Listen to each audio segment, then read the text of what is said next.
My name's Xander, and my best friend is trying to ruin my life. Started out very small, but he's quickly grown out of control. I'm currently sitting inside a church, using their Wi-Fi to post a story and taking advantage of their air conditioning. I'm posting this story in case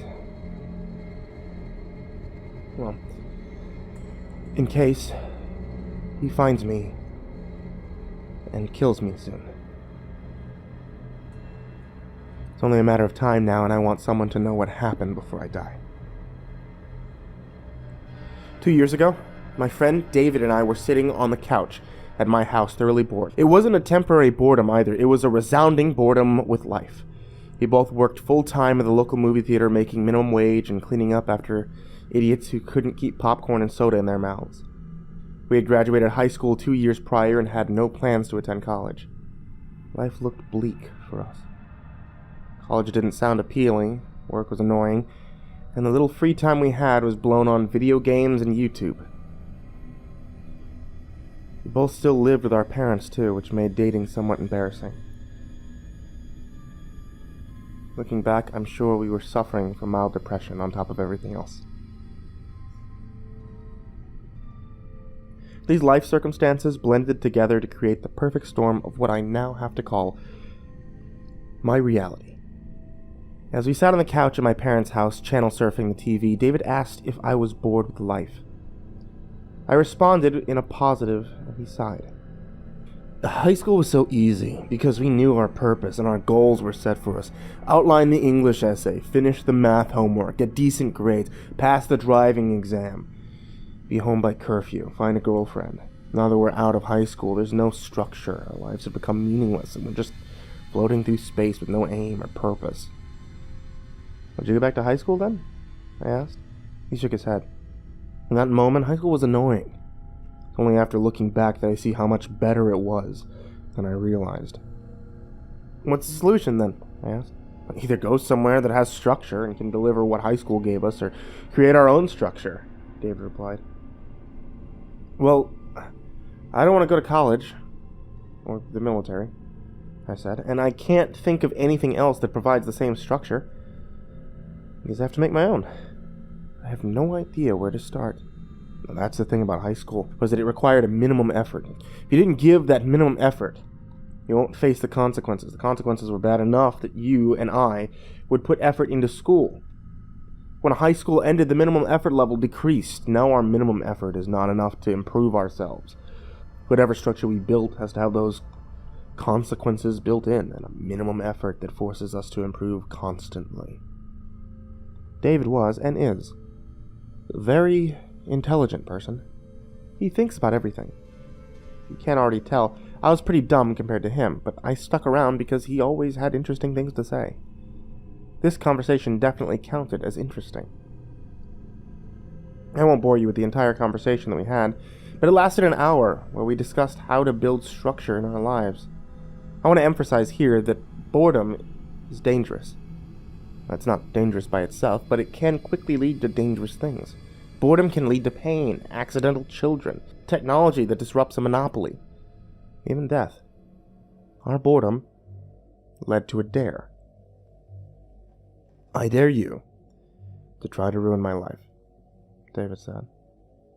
What does that mean? I said. It's a way to build structure into my life. If I know that you're always trying to ruin my life and actively trying to make me fail, then I'm driven to fight back and act on initiative. But how could I ruin your life? I asked. You can ruin anyone's life if you give enough thought, planning, and action, David said with a smirk. I'm not going to give you any ideas, I just want you to try to ruin my life. I remember sitting back and thinking about what he meant. The first thoughts that came to my mind were about tripping him occasionally or hiding his toothbrush every time I went to his house. My young mind didn't fully understand how serious David was being. His mind was running 3 tracks above mine. So I didn't know what I was getting into when I said, okay, I'll try to ruin your life. But I dare you to try and ruin my life as well. He smiled with a newfound enthusiasm, and I smiled back. I had hoped it would be a great way to relieve my boredom with life. David stood up and punched me in the leg as hard as he could. I shouted at him, mostly out of surprise. He laughed. "The dare starts now," he said, grabbing his shoes. "We're no longer friends. We're nemesis." He opened my front door and looked over his shoulder. "Good luck," he said. "I hope you'll work half as hard as I will." Once he left, I just sat there rubbing my sore thigh. Okay, I thought. If he wants a war, he'll get a war. That night, I had laid awake trying to think of ways to make his life harder for him. My ideas were all so childish and useless compared to what he would later throw at me. I'm too embarrassed to list my ideas from back then. I wish I could say I remembered the day David turned against me for real, but it was so subtle that I didn't notice right away. To my face, David acted completely normal. While we were at work, I would sprinkle popcorn over a section that he had just cleaned, and point it out to him. He would just laugh and say, "Is that really supposed to ruin my life?" Then he would clean it up. I expected him to do the same to me, but he didn't. His lack of visible retaliation made me bored again, so I stopped. Looking back, I suspect that behind my back he was sabotaging my image with our other coworkers and our boss. Out of the blue, my boss called me into his office and told me that I was fired because I wasn't doing a good enough job. David acted sorry I was leaving, and we promised to hang out again soon. I left, thinking I could make this something good and get a real job. That dream died. And I ended up at McDonald's instead. After I'd been at McDonald's for a month or so, my parents confronted me. They asked me if I had been stealing cash from their wallets. I had never stolen a cent from them, and told them so. They backed off, but only for a week until my mom's debit card went missing. They confronted me again, this time very angry. They accused me of withdrawing several $100s using my mom's debit card. I have no siblings, so it wouldn't have been anyone else in the house. It turned into a screaming match, and they demanded that I move out as quickly as possible. With my small cash of savings, I found an apartment near the local community college that housed college students. The rent was affordable enough for me, so I moved out within a month. I moved in and became instant friends with two of my roommates, Clark and Ivan. Our other roommate, Isaac, kept to himself and stayed in his room playing video games 24/7. Life got good again because I hung out with Clark and Ivan frequently. David and I had stopped hanging out after I was fired from the movie theater. I hadn't forgot about him, but I had forgotten about the dare. Every once in a while, I would message him on Facebook or shoot him a text to ask if he wanted to hang out, but my messages were always ignored. Eventually, I gave up. Within 6 months, I had a great life going, and I was dating a girl named Katie. I had been promoted to crew trainer at McDonald's, which paid better, and my bank account was slowly growing. I only recognized this as David's doing when I look back, but an obscene amount of junk mail showed up with my name on it every single day. Magazines, credit card offers, vacation ads, and even physical letters from real people who claimed to be excited to be my new pen pal. I sorted through them every day trying to find some pattern. Clark and Ivan thought it was hilarious. When I came home late from work, they would sometimes toss the junk mail in the air like confetti as I walked through the door, cheering that the mail king was home. One day I remembered feeling sick of getting all this junk mail, and decided to sit down, call every subscription to cancel. I recruited Clark and Ivan to help me, and we sat down with snacks one afternoon and started to crank through phone calls. In a few days, the tide of junk mail subsided, and we celebrated our efforts. That only lasted a week. The next week, it started coming back in full force. There was twice as much as before, and even some pornographic magazines in the mix. Not only did my physical junk mail increase, but my email became unnavigatable through all the new spam messages. Google moved a lot of it to the spam filter, but there was still hundreds of emails that made it through. My email had been subscribed to websites I'd never even heard of. Clark and Ivan were blown away by the new tide of junk mail. The event was dubbed Return of the Junk, and became a great icebreaker for Clark and Ivan to introduce me to other people at parties. One day, I was browsing Facebook's People You May Know section when I came across someone's profile that had my picture, but a different name.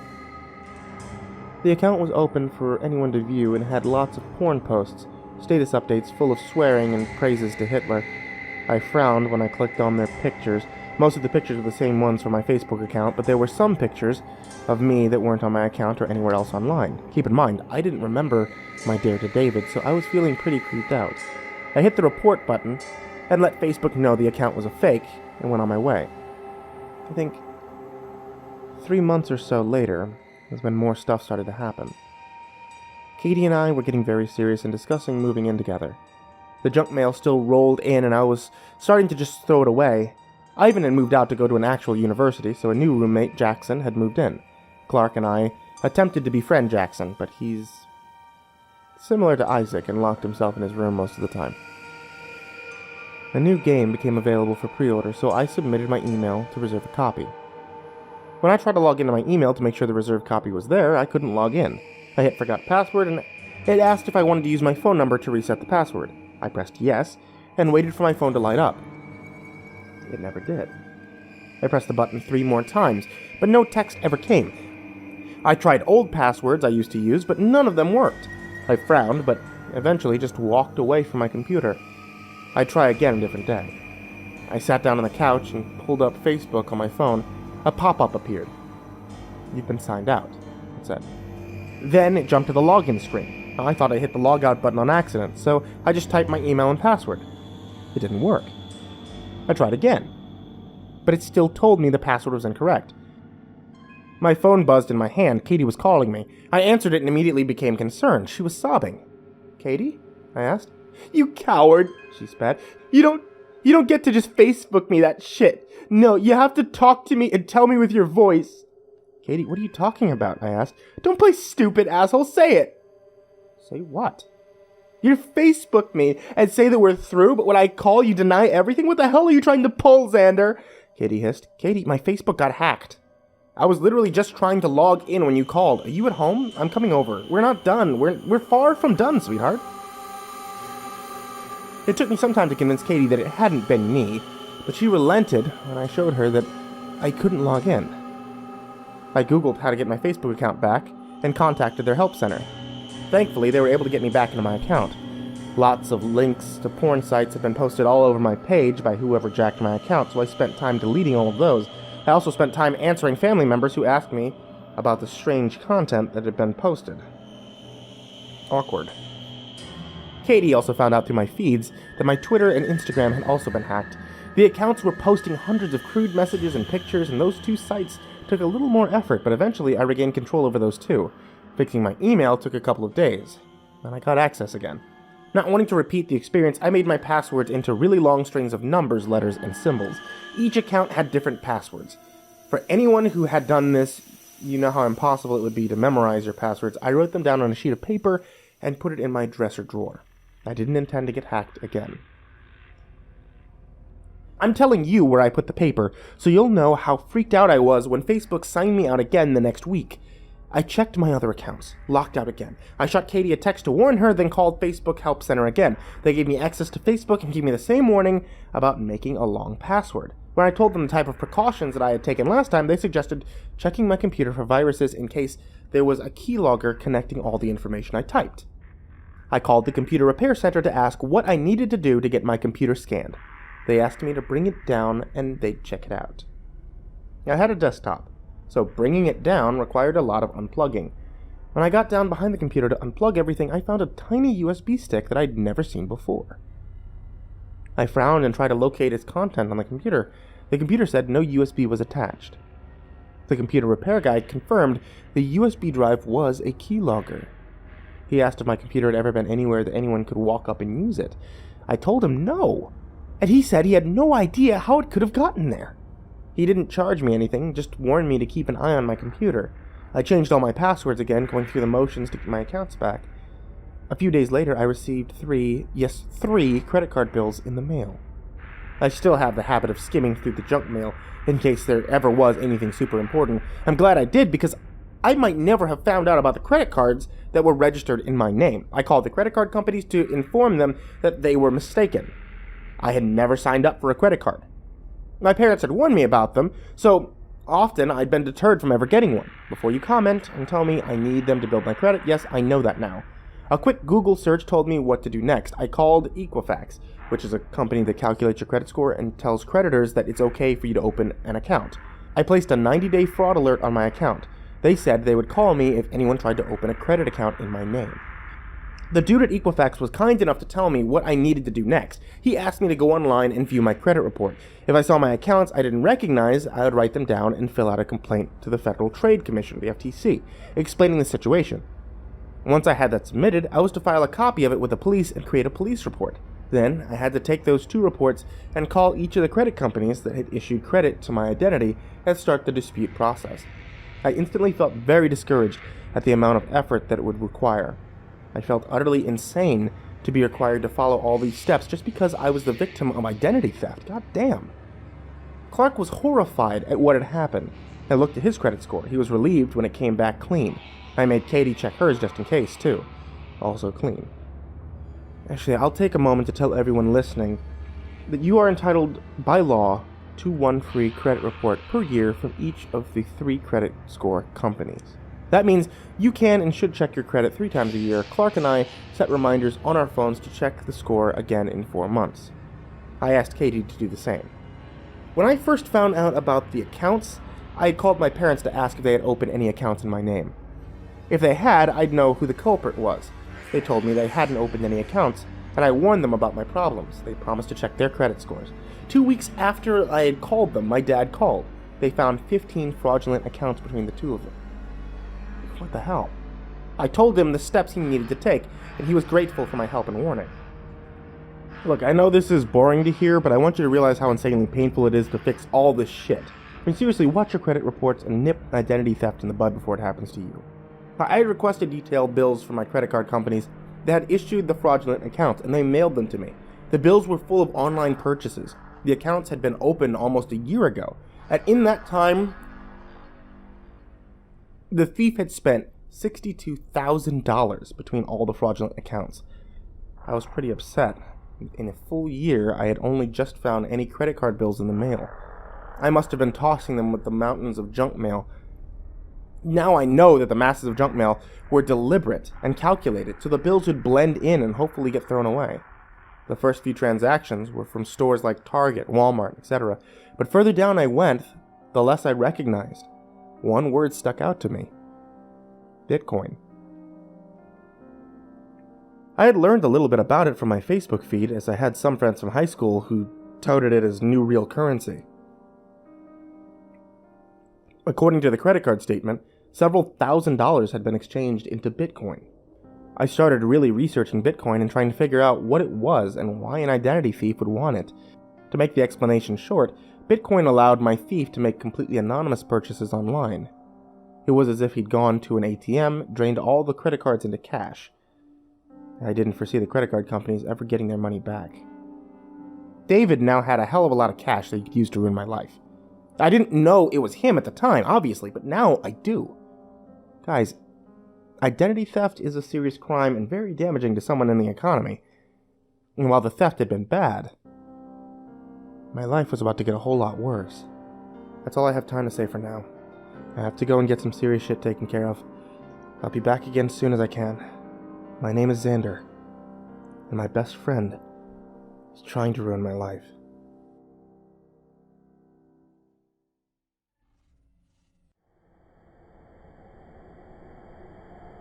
While I was still trying to resolve the credit disputes with the other companies, my car's windows started getting smashed.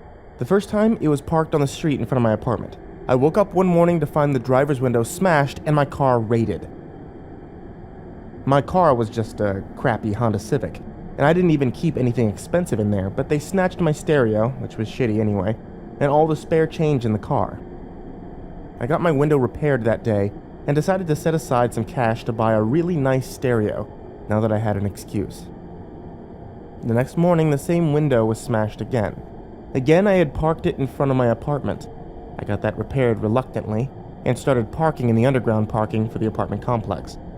See, no one likes the underground parking because the lines are painted too close, so it's not uncommon for your car to get scratched up down there. I decided it was better than a smashed window, so I fought for a spot that evening. I know you're going to ask why I didn't call the police. Mistakes, that's why. We all make them.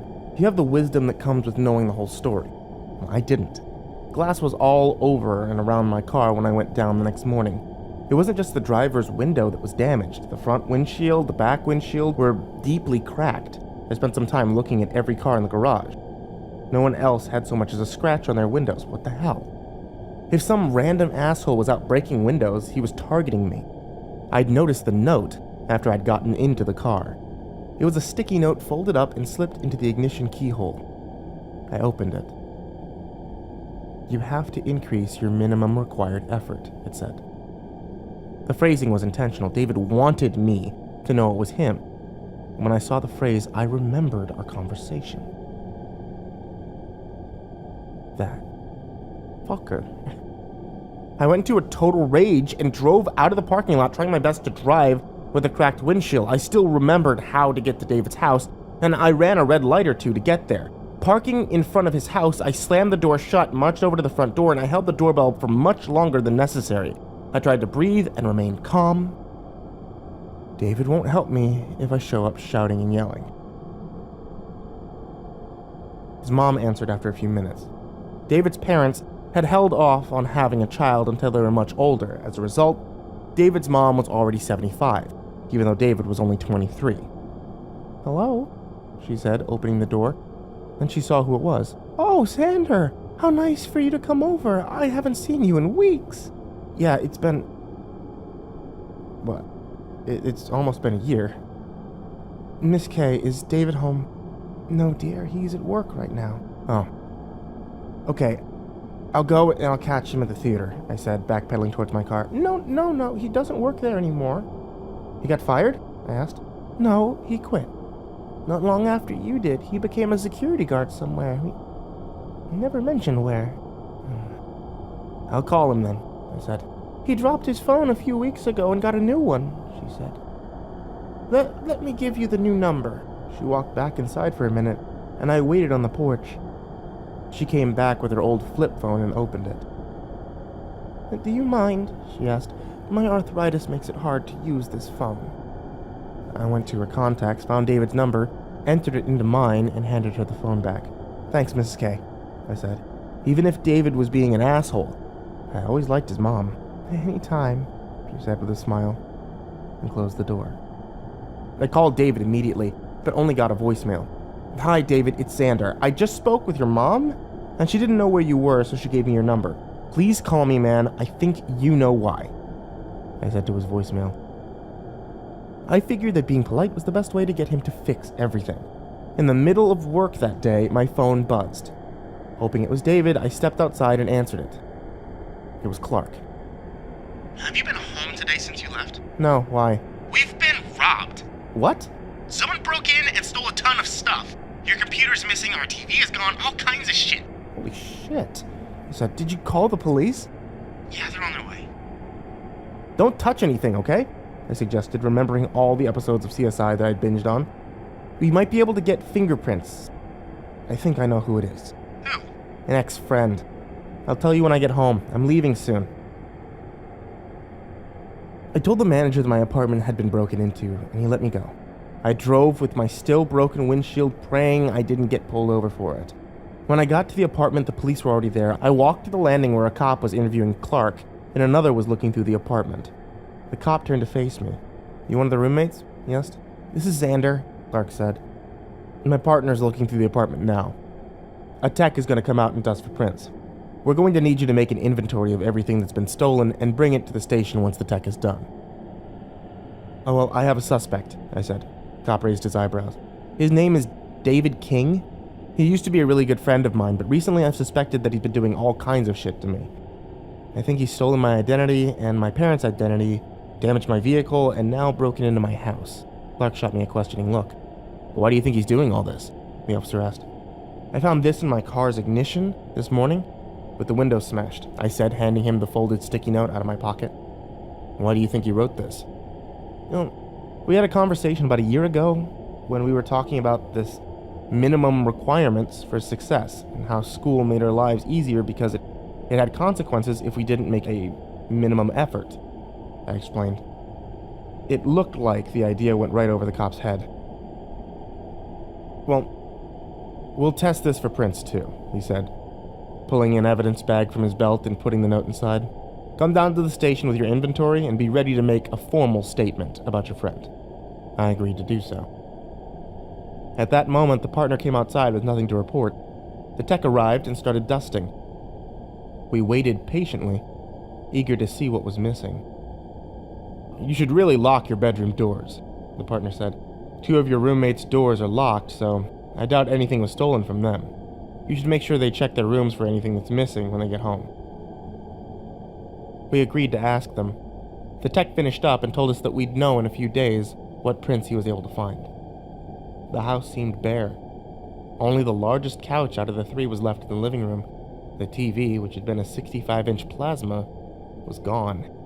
Food was missing from the pantry, and even the contents of the fridge was dumped on the floor. Silverware was scattered around the kitchen floor and counters.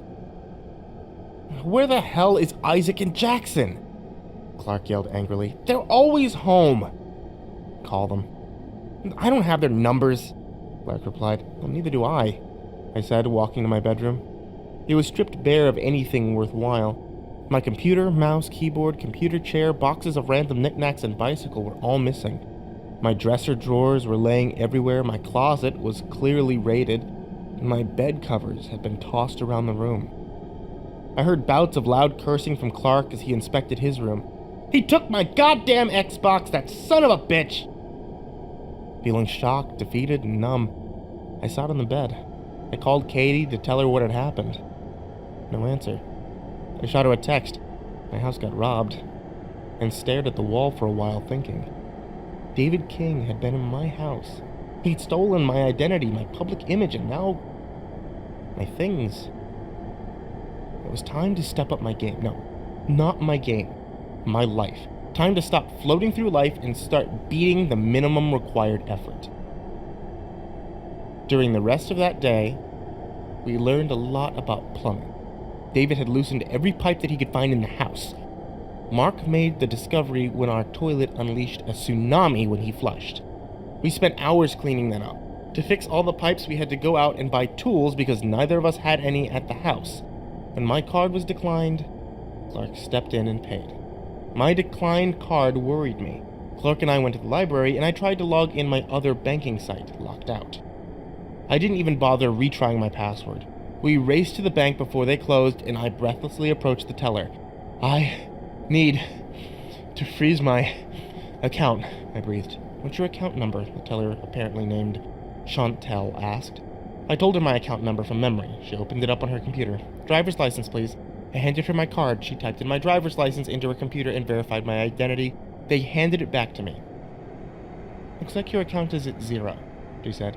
"You can only freeze the account if there's money." "I've been robbed," I shouted, feeling extremely angry now. "You moved all of your money to your debit card via our online app, then withdrew it all in cash from an ATM this afternoon." No, that wasn't me," I said. "I've been hacked." "If you'd like to report a fraudulent transaction, I can fill that out for you right here." "Yes, fine, do it," I said abruptly. Clark watched me with worry from a chair by the door. "When did you start to notice the fraudulent activity?" she asked. "Today, but it could have started any time over the last year," I replied. She raised her eyebrows in a way she thought that I couldn't see, and started typing. After a few minutes, she looked up at me. "Okay, I've filled out the report and submitted it. You should hear back from our fraud department soon." What about the ATM cameras?" I asked. "I don't have access to those. You'll have to file a police report," she said. "Okay, I'll do that." Then Clark and I went to the car and drove to the apartment. We would have gone to the police department right away, but the apartment was still flooding in places. We spent a few hours finding leaky pipes and tightening them. It took hours because we looked everything up before we did it to be sure that we were doing it right. Clark inspected the pipes under the kitchen sink, while I sat at the table and started my inventory for the police. It was already 9 p.m., so we were going to take it in the morning. Our local station wasn't open 24 hours a day. We had knocked on Jackson and Isaac's doors but got no answer. Either they weren't home, or they were ignoring us. "Well, I'm really sorry about this fraud going on," Clark said as he tightened the pipe. "You said you think you know who it is? Who's David King?" David used to be a friend about a year ago," I said. I told him about the dares and the conversation that led up to it. "You dared each other to ruin each other's lives, and then he took it more than seriously?" Clark asked, incredulous. "Apparently," I sighed. "So you're not going to hold up to your end of the deal?" Clark said. "My end? He dared you first, man, and you haven't even tried." "Well, no, I guess not." "Then let's think of something to really destroy his life. Clark pulled himself from under the sink and washed the grease off his hands. The prison would do it, I suggested. If I can nail him for the identity theft, that'll solve the problem. True, Clark said, but we need to show him that you aren't going to just lay down and take it. I have an idea. Not going to ruin his life, but it'll make him realize that you're going to fight back. Clark took his car to Home Depot. We bought 2 cans of black spray paint, and Clark paid in cash. Okay. Where does this dumbass live? Clark asked when we were back in the car. Clark, his mom is great. I don't think I can spray her house. His mom? Clark laughed hysterically. Some guy that still lives with his mom is terrorizing you? Okay, Jesus, I said. I gave him the address and he took off. We drove past the house to see if any lights were on. It was dark. Even the porch lights were off.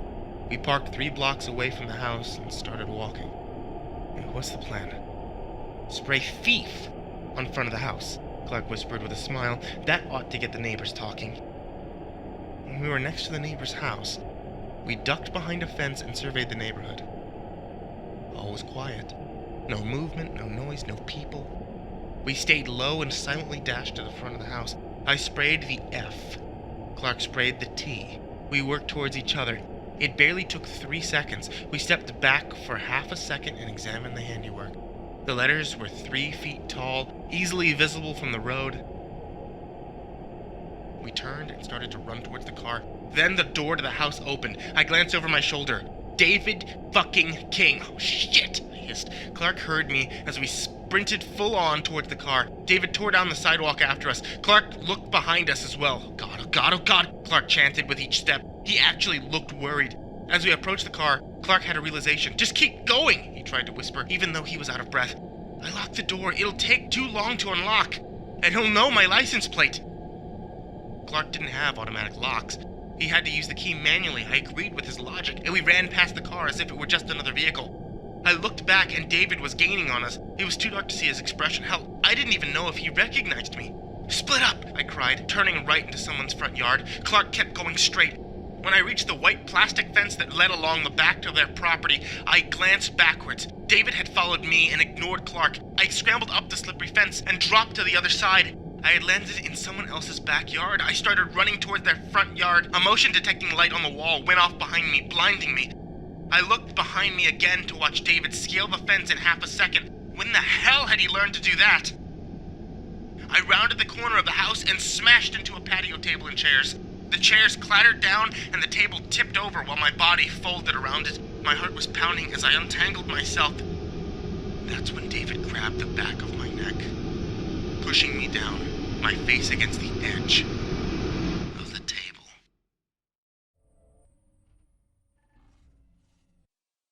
Hello, Xander. Out for a walk? Fuck you. I spat, my cheek jammed up against the table's edge. Why so hostile? You know why, jackass? Not so loud. We're having a nice, quiet conversation. I struggled to push my head off the table, but he was so much stronger than me. Stop struggling and listen. I want to clarify the rules of the game since you finally caught on we're still playing. This isn't a game. You ruined my credit, stole my money, hacked my accounts, and stole my shit. I'm gonna kill you. But I'm not gonna kill you. That's the rule. I will not kill you, Xander. That would put an end to your ruined life, and that's not the goal, no. Now, you haven't put any effort into ruining my life. Why not? Because I'm not a sick psychopath, I hissed. Clearly not, he said coolly. But this is boring for me. I'm doing all the work making you fight for life, while you're doing nothing to improve me. Not that I haven't learned anything. But it'd be more fun if you'd fight back. I'll even let Clark help you, but I think you need motivation. You think I need motivation to hurt you? As if. Yes, you do need it. Because despite everything that's happened to you, your only attempt to fight back was pathetic.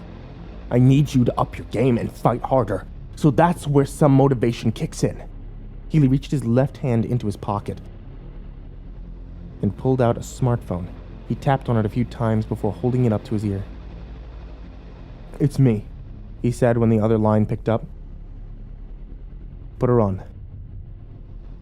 Then he held the phone to my ear. Someone was crying. Say hello. The gruff voice said. Hello? Katie. Jesus Christ, he kidnapped Katie. You motherfucker, I yelled. Ease on the language, Xander. David smiled, talking as if he had asked me to eat my vegetables. Katie, where are you? I said desperately into the phone. David took the phone away and hung up, sticking it into his back pocket. Do you understand the rules now, Xander? Are you motivated? I'm gonna kill you, you son of a bitch. You'll burn in hell. Now. This isn't a theoretical discussion, David tutted. You and Clark do your best to ruin my life. Do whatever you want, but if you kill me, I kill Katie. Can't kill her if you're dead, I growled. No, my friend will. It's amazing the kind of people you can meet online. He's just as excited to play as I am. Do you have any questions before the game really starts? What the hell happened to you? We were best friends. Things change, he said. I've been dreaming of this game for years now. You were my only real friend that I could do this with. One day, I decided to just go for it. You've ruined your own life by trying to ruin mine. Once you're convicted of identity theft and kidnapping, your life is over. Now, that's part of the game. You can't ruin me if you can't convict me. I've been preparing for years. He grinned. His eyes were dark and menacing. Don't you think that's unfair to me? How am I supposed to put in a good effort if you've been preparing for years? I'll consider giving you some advice, he admitted, looking thoughtful. In the meantime, do your best. And tell Clark to play along because I'll have some motivation for him too. The sound of scrambling on the back fence alerted us to someone's presence. I shouted for help and David slapped me, but lightly. I tried to see who it was from my limited movement. Clark's face appeared over the fence. That's my cue to leave, David said with a smile. It's been good catching up with you, Xander. Clark shot across the yard, yelling for David to piss off. David just stood there, looking at me and waiting. That's when Clark caught up and punched him square in the face. David flew to the ground and released my head. I stood up and rubbed my sore face. David started to get up, but Clark kicked him in the side. Stay down, he said. A light went on in the house behind us. We both turned to look. I had the thought to hold David here until the police arrived. When we turned back around, David was halfway down the street. Clark started to take off, but I grabbed his arm. Stop. Let him go, I said in defeat. I have something to tell you. We made a quiet decision to avoid the cops tonight. We wanted to file a report with them on our terms, not having to explain what we were doing trespassing in the middle of the night. We jogged back to his car and went home. We sat on the living room couch as I told Clark about David's conversation. Clark was staring dumbfounded at me. I thought you said he used to be a friend. He did. And he never acted like this? No, well, not to me. This is insane, Clark said, standing up from the couch. He's kidnapped Katie just so that you'll try to ruin his life and follow along with some stupid dare? Is he crazy? He's going to be caught. Let's hope so, I said. But we should start planning. I'm not taking any chances while he has Katie. Okay, man. I have nothing to do with this at all, but I also want to help you. If it was anyone else, I'd nope the fuck out. Let's get started. I don't know how much detail I want to put in here, because it'll likely get slow and boring for you. We stayed up all night, mapping out events, people, weaknesses, strengths, everything that we could think of. We filled half a notebook with all our notes. These were the weaknesses that we could come up with that we could potentially use against David. boredom with life, so we could make the game too boring to continue. His mom, if she knew what was going on, she might be able to get him to stop. I know some of you commented that we should kidnap Miss K and use her, but we were still very green and had no desire to do that kind of shit to David. Work? We get him fired, make sure no one would hire him again. Online accounts do the same thing that he'd been doing to me. Police, if we could come up with hard evidence to get him convicted, the problem would be solved. Katie. Since he had kidnapped Katie, the police would definitely get involved. I could easily report my suspicions about David, and they'd search him for the tiniest bits of evidence. Then we looked at the strengths and things to look out for. He was prepared. He obviously had a timeline he had been following and knew what he was doing. Time, junk mail, credit card incidents, these had all been done before I felt the effects. And this meant that there could be other traps that David had set up that would go off like a time bomb. Physical body, clear that for tonight, he'd been working out a ton and practicing, and probably training for his job as a security guard. Money, he had lots of money from all those fraud charges that I and my parents had received. Friends? If he had a friend who was willing to get involved in a kidnapping, then there'd be 2 or possibly more psychopaths to worry about now. Knowledge. He knew how to use fraud without being caught yet, and hack computers, or at least hire someone to do it for him. We had no idea what other dangerous knowledge he might have, so we made a list of things that he could know that we should learn how to counter. I won't list it here because it'd be pretty long. Willingness to break the law. It was clear that the law was not part of the rules of the game for him. He was either unafraid to be caught or confident that he never would be. After we looked at David, we looked at ourselves. First, our weaknesses, knowledge. We didn't have nearly the amount of knowledge that David had. Not just knowledge about how to do things like fix a pipe, but also knowledge about David, who his friends were, where he worked, who he talked to, etc. We'd have to start learning like crazy to try to catch up. Money, we had no money left. Clark was limited because he just spent a ton on the plasma TV that was just stolen. Our home and car, David knew where we lived. We planned to sell our lease as soon as possible. He also knew our cars, but there was nothing we could do about that. So we moved and had some money to buy a junker car we'd used when it was necessary. No matter where we lived, if he could find our car, he knew how to follow us home. There was Katie. David decided to change the rules and use Katie as motivation. We might have to rethink literally everything. It was fear. Clark and I knew that deep down David terrified us more than he angered us. I would rather have walked away than exact revenge. We were all afraid and unwilling to do a lot of things David had already done. Here are our strengths. The law was on our side so long as we kept things legal. Clark's credit so far, David hadn't targeted Clark like he targeted me, so we could take precautionary measures to protect him. Our jobs, we had jobs. We could therefore earn money, unless David found a way to get us fired from them.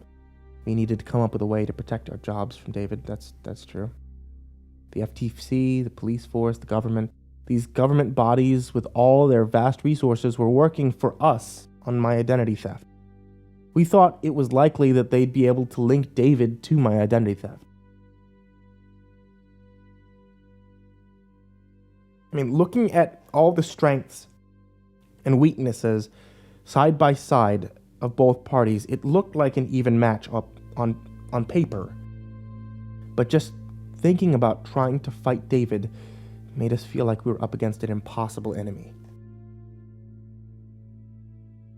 We sat down to eat breakfast and continued talking over what we would do. Both of us called in sick to work so that we could start preparing. All right. I posted our leases up for sale on Craigslist, I said, putting my phone down. Clark was sniffing the air with a confused expression. He leaned over and I smelled his cereal. Does this smell bad to you?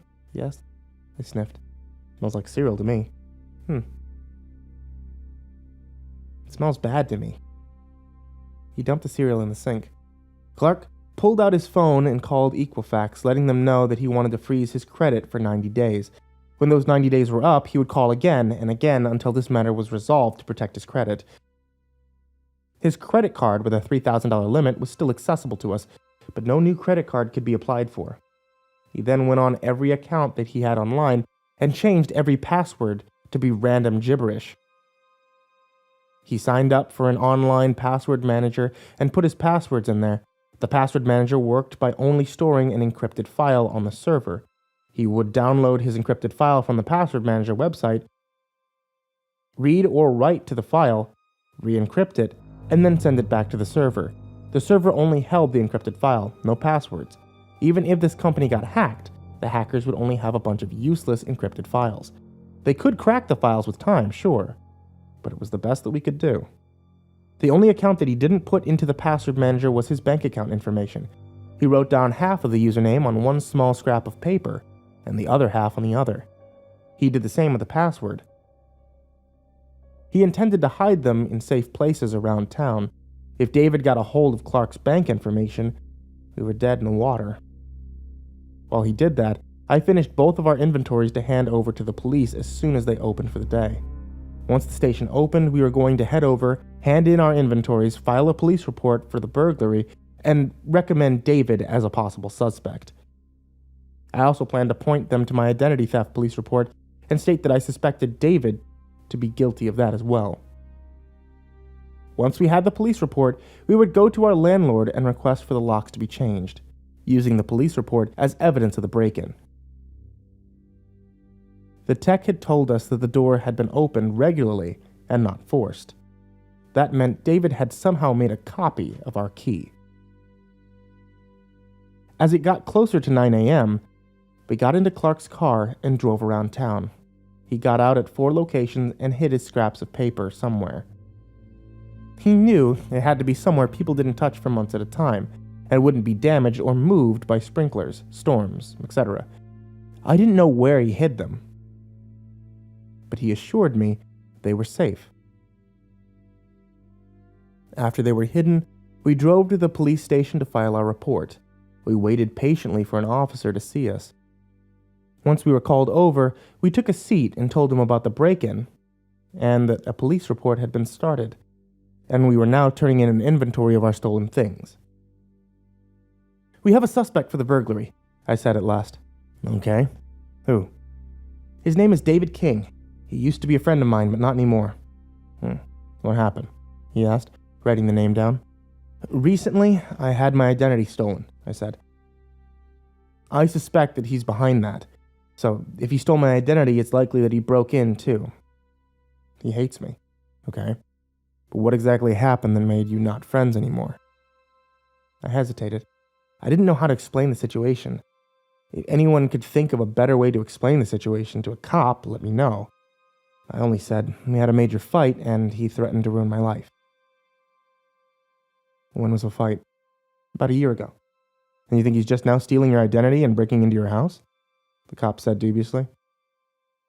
"Were you friends with him?" he asked, gesturing to Clark. "No, I'm his roommate," he replied, pointing at me. "Okay, boys."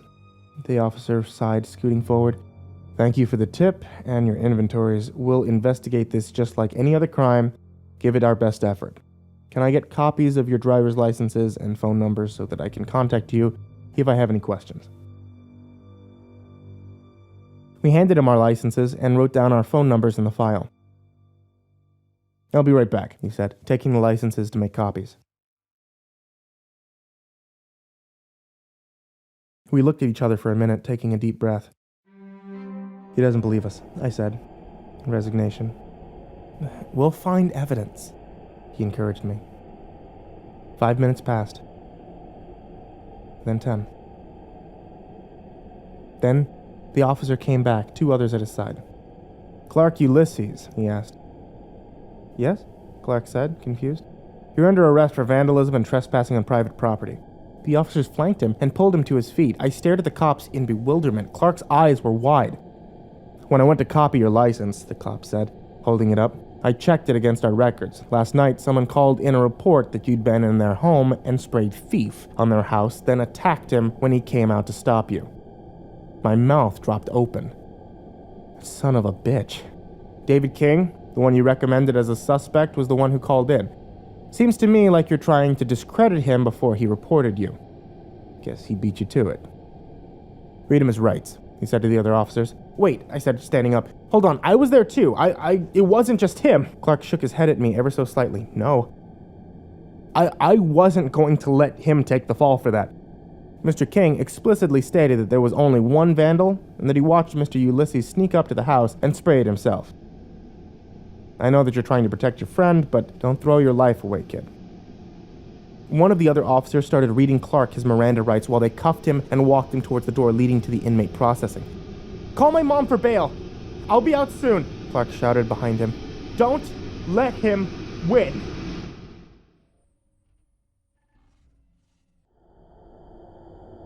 I called Clark's mom right away. I had her home phone number because last Christmas Clark invited me to his house for Christmas dinner since my parents and I were still fighting pretty harshly. He'd already gone home while I had to work, so he gave me the phone number in case I got lost and he didn't answer his cell. She was devastated and asked me a million questions. It was very, very uncomfortable. She agreed to drive down that day and post bail for him. She lived a few hours away, so she said she'd be here at around 5 p.m. The county we were in didn't allow online payments via credit card, cash only, so she had to physically drive down. In the middle of the phone call, I missed a call from a number that wasn't in my contacts. I called back. They answered immediately. "Hi, I missed a call from this number." "Hi, is this Xander?" "Yeah, who's this?" "Xander? I'm Katie's mom. Your parents gave me your number?" "Shit." "Hi. Hi. Can't talk right now. I'm in a rush and She cut me off. "Have you heard from Katie? She didn't come home last night. Your mom gave me your number. Please tell me she's with you." She's not," I said. "I'm not sure where she is. I have to go. I'll call you back." I hung up the phone. I didn't want to talk to her about Katie because I was about to file her missing person report. I walked over to the reception desk. "I was just talking to an officer and then he arrested my friend and walked off. I need to talk to the officer on my case about my identity fraud." "What case number?" the lady asked. A while later, I was sitting in front of one of the interrogation rooms after asking for a private meeting. Detective Hernandez sat on the other side of the metal table. My 2-case file was on the table in front of him. He was glancing through them, trying to familiarize himself with the break and report. A tape recorder sat between us. He pressed a button on the recorder, and the tape started rolling. He stated his name, my case number, the date, and the time. "All right, go ahead," he said. "So I submitted a report for identity theft a while ago, and I haven't heard anything about it." "And the FTC can take some time to respond," he replied. "Well, now there's a new report from a break-in at my apartment. I was talking to another officer earlier and told him that I had a suspect for both crimes." "Yeah," the detective said, looking over one of the folders. He had both cases on the table. "One David King, correct? Looks like it was written in your file." "Yeah, David King. He used to be a friend of mine, but now he hates me and well, he's been targeting me." "Targeting you how?" "Most recently, he kidnapped my girlfriend Katie." This caught his attention. He pulled a pen from his front pocket. "When was this?" he asked, setting his pen on the blank page. "Last night. When we went to go graffiti his house. He chased us and pinned me to a table. He called someone on the phone and had them put Katie on the phone. I heard her voice and he claimed that he'd kidnapped her to motivate me." "Motivate you to do what?" Hernandez asked. I told him about the Dare conversation, then all the junk mail. My online accounts, the credit card fraud, my parents' credit being targeted, my car's windows, the break-in, my bank account being emptied, the graffiti incident, Katie's phone call, protecting Clark's bank and online statements, and now Clark's arrest. Hernandez took copious notes. "It just keeps escalating," I said in defeat. I watched Hernandez carefully, trying to gauge his reaction. I couldn't tell what he believed. I need more details about the phone call, he said at last. What did she say? What did you say? What did you hear on the other end? We talked through everything for an hour. Nothing I said was useful for finding Katie, but Hernandez sat back after I finished. Xander, I have to be honest, this all sounds very loose. I don't mean the crimes themselves, I mean the connections linking David to all these crimes. There's nothing that can be done about the identity theft until the FTC has finished their investigation. The break-in, broken windows, hacked accounts, and emptied bank accounts will have to produce their own evidence to prove that David committed each one. To you, this is all one timeline of events, but to the law, they are separate crimes that have to be treated with no regard for past action, he said. His tone was reasonable and concerned.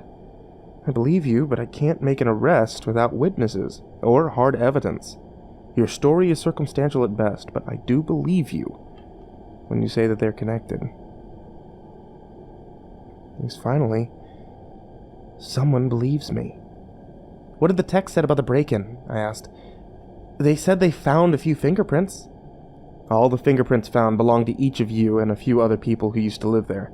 According to the file, they've all been confirmed as past residents. What about the ATM cameras? Now that's something unfortunate, he said, looking through the folder again. We got a call from your bank to file a fraud report.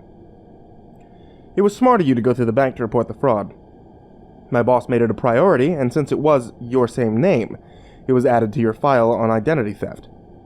I've been the one personally working on your identity theft case. Once I received the case, I called the convenience store at that ATM. They gave me the brand of the ATM so I could request footage from the company. Problem is, that ATM doesn't have a camera. What? How can an ATM not have a camera? Not all brands do. Some ATMs don't have cameras built in, and this was one of them. Someone logged into your online bank account right before the ATM transaction, moved all of your money from savings to your checking account, and they also increased your ATM withdrawal limit to $5,000. Well, online, which was above the $3,500 that you had in your account. Normally, you can only withdraw $500 per day. What about the store's cameras?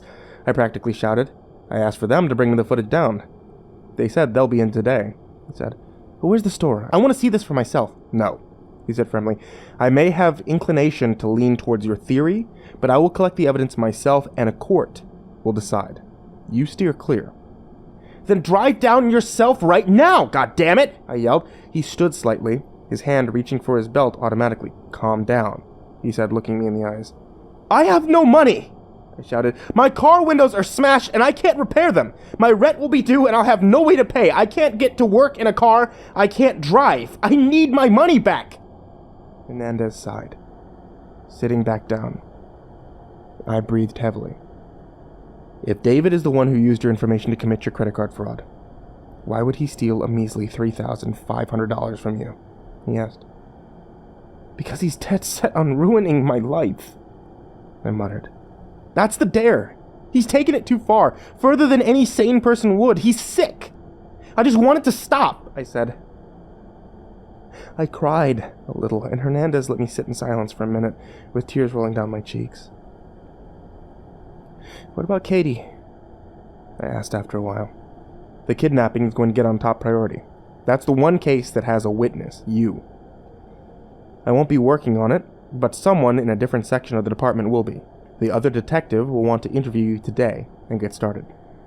Let's do it then, I said, wiping my eyes. Hernandez stepped out and returned a while later with the detective. Detective White came in and probed me with hundreds of questions. Where did she work? Who were her friends? How long had we been together? When did I last see her? Do her parents know? Questions like that. When I brought up David and the phone call, he leaned in and asked me the same questions about what I'd heard, what we'd said, and anything I could remember. Again, I didn't remember anything helpful. I'll need to bring David in for questioning, Detective White said. Your testimony's decent, but we'll need more evidence for conviction. I can't arrest him because I need more proof. If we arrest him without enough proof, he'll walk free and can't be tried again. You had enough proof to arrest Clark, I shouted. Clark? Detective White asked. I was just talking with an officer who said David called in and told you all that Clark graffitied his house, and all he had to do was call and he got arrested. White excused himself to find out more about what had happened. He came back in 5 minutes later. David has more proof on that case, Detective said. Photographs on the graffiti, photographs of Clark coming up to the house, his own testimony about recognizing Clark, and a bruised face. Clark's hand is also cut up, which corroborates his story. We noticed it when we booked him. This is the kind of evidence we need to convict in a kidnapping. Right now we have your testimony stating you said hello to Katie on the phone, and that David said he'd kidnapped her. We need more evidence to convince a jury. But I was with Clark! I yelled. In the pictures, you weren't, he said. Then they're fakes! An expert will check them and determine that. I sat back in my chair, feeling defeated. Detective White thanked me for my testimony and left to contact Katie's parents. Detective Hernandez sat back down, watching me as tears welled up in my eyes again. Let me pay for your windows, he said. It won't matter, he'll break them again the next day. He's broken them more than once. Every time I repair them, they're smashed again the next day. I might have an idea, he said, but I'll need approval from my boss. If you haven't heard of entrapment in the context of police investigation, it's a legal defense that's used when evidence can be shown that an officer induces a criminal to commit a crime that they wouldn't otherwise commit. When this defense is used, there are two differing views. In some courts, if a defendant uses entrapment as a defense, the prosecution has to prove beyond a reasonable doubt that the criminal was not entrapped. In other courts, the defense has to prove that it was entrapped. The state I was in required the prosecution to do the proving. Hernandez recognized that his plan could be construed as entrapment, and he explained this to me as we walked to the boss's office. He told me that since David had already established a pattern of breaking my windows, Hernandez could set up surveillance on the car and just wait for David to commit the crime that he was going to do anyway. Since I had repaired my windows twice, and had kept the receipts, that would serve as good evidence that the crime had been repetitive. The idea made me hopeful. I sat outside his boss's office while he walked in and presented the idea. When he walked out, he gave me a thumbs up. David would never know what hit him. Hernandez drove me to my house where I picked up my car and took it to a repair shop. He followed me over there and paid. We drove to my work in Hernandez's car while they worked on it. Hernandez ordered us some lunch. I talked to my boss. I told him about my bank account getting hacked and that I needed to cancel direct deposit. Luckily, payroll was next week, so they'd be able to change the method of payment by the next paycheck. I told him about my situation, and Hernandez backed me up. He agreed to pay some of my wages in advance out of the store's petty cash until payday came, and I was to pay him back. I thanked him profusely for helping me out and apologized for having to call in sick that day. I walked out with a full stomach, $335 and a calm mind. With any luck, I'd catch David tonight. Hernandez took me back to my shop and I picked up my car. I tried to pay for the money I was received, but he refused, saying I could pay him back after this was all resolved. He told me he'd be at my house later to start the surveillance and just park my car up the street. I thanked him again before we parted. It was about 3 p.m. when I got home. I parked my car several blocks away and next to several others for camouflage. I didn't want David to find it and smash the windows before tonight. The walk was hot, and cool air conditioning was welcome to me in my home. "Excuse me?" someone asked timidly as I unlocked my front door. I peeked my head back outside. There was an older woman on the landing, probably in her 40s. "Yes," I replied. "You live in that apartment, I'm guessing?" she said. "Yeah." "I'm Mrs. Watson. I believe you and my son are roommates." Oh, hello," I said, extending my hand. "Whose mom are you?" "Isaac," she replied. "He and I were supposed to be driving out of state to visit family yesterday, but he never showed up." A chill ran up my spine. "I've called him 1,000 times, but he hasn't answered," she continued. "I've been standing here ringing the bell for a while, but no one's been home. Can I go knock on his door?" I considered asking her to leave or telling her that I wasn't comfortable with her coming in, but I knew that would have been suspicious. I knew what we were going to find. I told her to come in, and instantly the smell overtook us. She tried to be polite and not offend me, probably thinking we were typical college guys living like pigs. She walked down the hall to Isaac's room. "Oh God," she muttered. The smell must have been horrific right next to the door. I shuddered, but went down the hall towards her. She knocked. "Isaac?" she called. No answer, as I expected. "Isaac, it's Mom," she said. I think the smell made her start to panic because she pounded on the door harder. "Isaac, open up, please!" she pleaded desperately. I sighed. Gently, I guided her away from the door and braced myself.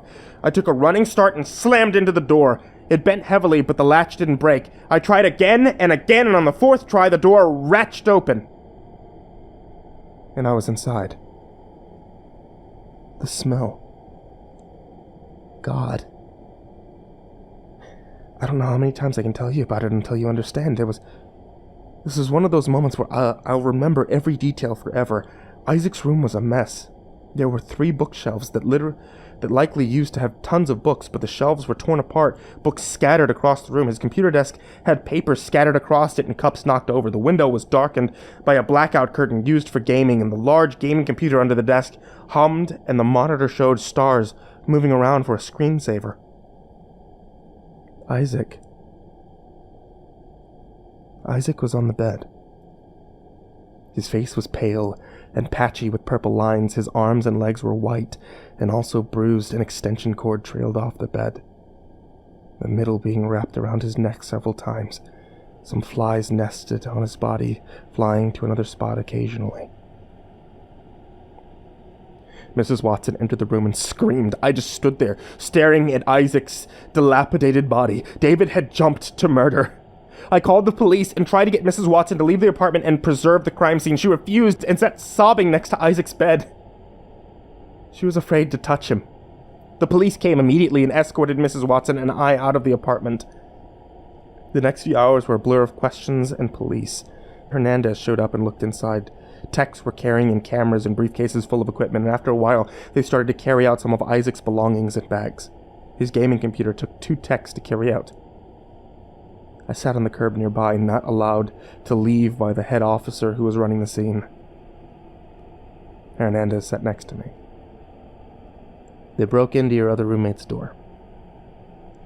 All his belongings are there, but your roommate isn't.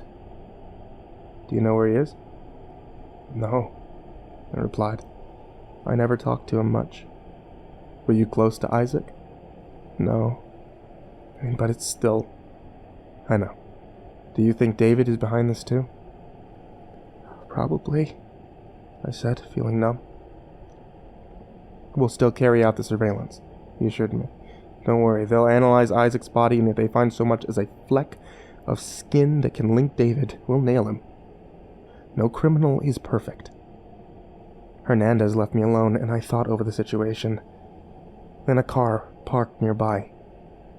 And out stepped Clark with his mom. I jumped up and ran over to him. My God, Clark, are you okay? I asked. I'm fine, he smiled reassuringly. Posted bail, it was $350, so not awful. I thought you said you'd be here by 5, I asked Clark's mom. Side note, I don't remember the exact time she got there, but I do remember that she was earlier than expected. I was going to meet them both at the station. I may have broke a few speed limits, she said in a neutral tone. What happened? Clark's face suddenly went cold when he saw the policeman near our door. Isaac was found, I said, in his room. I didn't have to specify what state he was in. Jesus Christ! Clark gasped, putting his hand over his knees. He started hyperventilating, and his mom worriedly put a hand on his back. Clark, honey, let's go for a drive. You can get your stuff later. Your stuff? I asked. He's moving out, his mom said sharply. He told me all this sick game that your friend is playing. I don't think it's very funny. It's not funny, I shouted. It never was. This fucking asshole's trying to ruin my life. It's not a game. A few of the policemen turned to watch me from the balcony. Her jaw tightened, and she guided her hyperventilating son into the car. They drove away, and I was left in the middle of the street, watching my best friend leave me to handle David alone.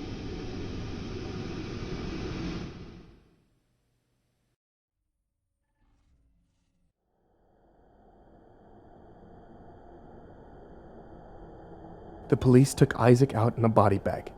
Mrs. Watson left with his body, still sobbing uncontrollably. I was told that I couldn't go into my apartment until they were completely done with the crime scene. No, they didn't know when that would be. They suggested a hotel room, which I laughed at. I asked if I could grab a blanket and pillow from my room so I could sleep in my car. They reluctantly brought it to me, and I gagged when I grabbed them. They smelled like death.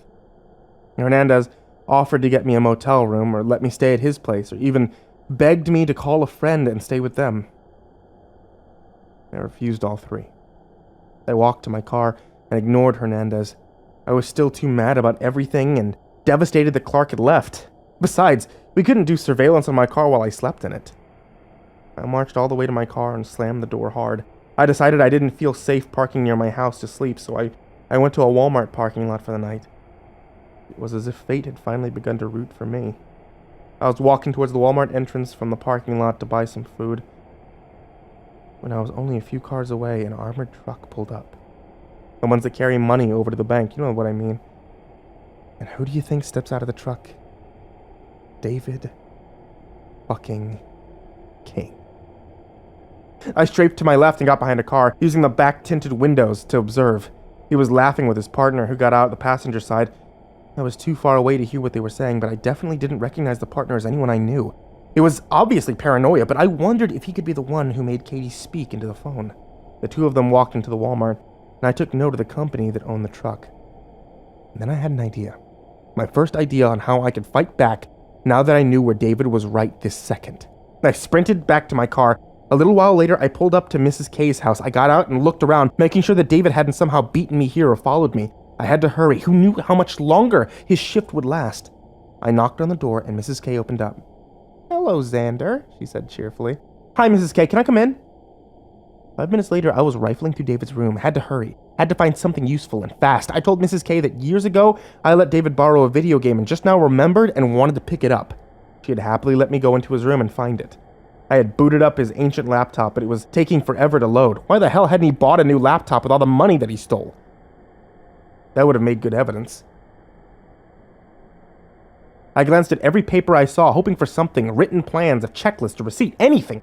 Every paper I found was normal. From what I could see, his room was a disaster, which worked in my favor.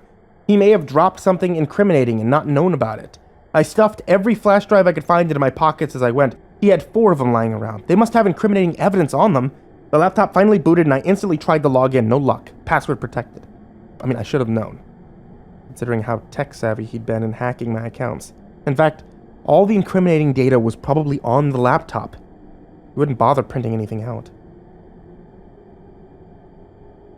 And that gave me an idea. I picked up the laptop and flipped it over. A toolbox laid under the table, and I snatched a screwdriver from it. Using the screwdriver, I went to work disassembling the laptop, and when I finished, I held his hard drive up in my hand. "I'll ruin you, David King," I whispered. As I reassembled the laptop, something caught my eye under the bed. A box. Furrowing my eyebrows, I pulled it towards me. It was a shoebox with dust covering the top. A few spots were left dusty where someone had handled the lid. I opened it slowly and peered inside. It contained a 1/4-inch thick stack of papers, all bound together by a binder clip. The box was too small to let the pad lay flat, so it curled in the box. The pages were old and worn. They'd clearly been handled frequently. I lifted it out and noticed that it looked like a research paper. The front page had a title in the middle of the page and an author at the bottom. Psychological Evaluation for David Edward King. The bottom of the page had the name of the institute and psychologist that had done the study as well as the year. I did the math, and the evaluation must have been done when he was 16. Jackpot. I stuffed it under my shirt as best as I could to hide its square form. The laptop was set back in its place as if it had never moved. David would know something was wrong eventually, but not until he booted it up. I gave a last look around and wondered if there was anything else I should do. With no decent ideas, I left David's house. Mrs. K gave me a brownie on my way out. On the drive back to Walmart, I tried to come up with a plan. I couldn't take this to the police station because it was illegally obtained evidence and wouldn't be admissible in court. I knew that from a bunch of crime shows, I had to get at the evidence myself and somehow get it into the police's hands legally. When I parked to the Walmart, it still wasn't that late. I walked inside carrying the flash drives and psychological evaluation with me. I used the demo computers to look at the contents of the flash drives. Looking back now, I'm amazed they let USB sticks work on the demo machines. The first flash drive had old high school papers on it. Nothing useful there. The second and third were bootable drives that could boot Linux. I didn't expect anyone to understand what that means. It's not important. But it was the fourth drive that I had my first breakthrough of evidence. It contained a single text file that had been edited the day before. As I read through it, I realized that it was a conversation. With my current understanding, the flash drive was how David and his kidnapping partner had been communicating. David would write a message and hide the flash drive in a predetermined place. Then the kidnapper would go pick it up and read the message. The process would reverse when the kidnapper had a message to pass along. A lot of you will probably say, why wouldn't they just encrypt the emails? That's so much faster and safer. If they had used any kind of network to communicate, some internet service provider or some cell phone provider like Comcast would have a log entry of the messages being exchanged. Even if the data was encrypted, encrypted data is never 100% secure. If you dedicate enough processing power, you can crack any encryption. It may take thousands of years in some cases, but it could still be cracked. With our current advances in computing power, that could change to be even faster. David and his partner had reduced their risk of being caught by limiting who had access to the information. If you send an email to me via Reddit, I'm not the only one who gets the message. It passes through several servers and routers, who all make a note that a message passed through at a specific time. It leaves a trail. Unless you can erase the logs of those servers, you leave a trail no matter how you send your data. There was certainly risk that someone could find the flash drive, plug it in, and find all this data like I had. But that could be reduced by choosing decent hiding places. If you plan to pass messages this way, don't leave it laying around your room, especially don't leave it unencrypted. I still don't understand why it was encrypted. The text file would have a line, then skip a line and add another where the next response was. I don't have the flash drive or a copy of the conversation anymore, so I'll have to paraphrase as accurately as I can remember. I'll use bullet points here, so it's easy for you. Payment received? Yes. Last half of payment comes when it's all over. How long? Depends on him. Good. No suspicion. Quiet grab. Was she harmed? She fought. Couple bruises. Otherwise fine. There were some extra lines in between, marking the state of a new conversation. Any information?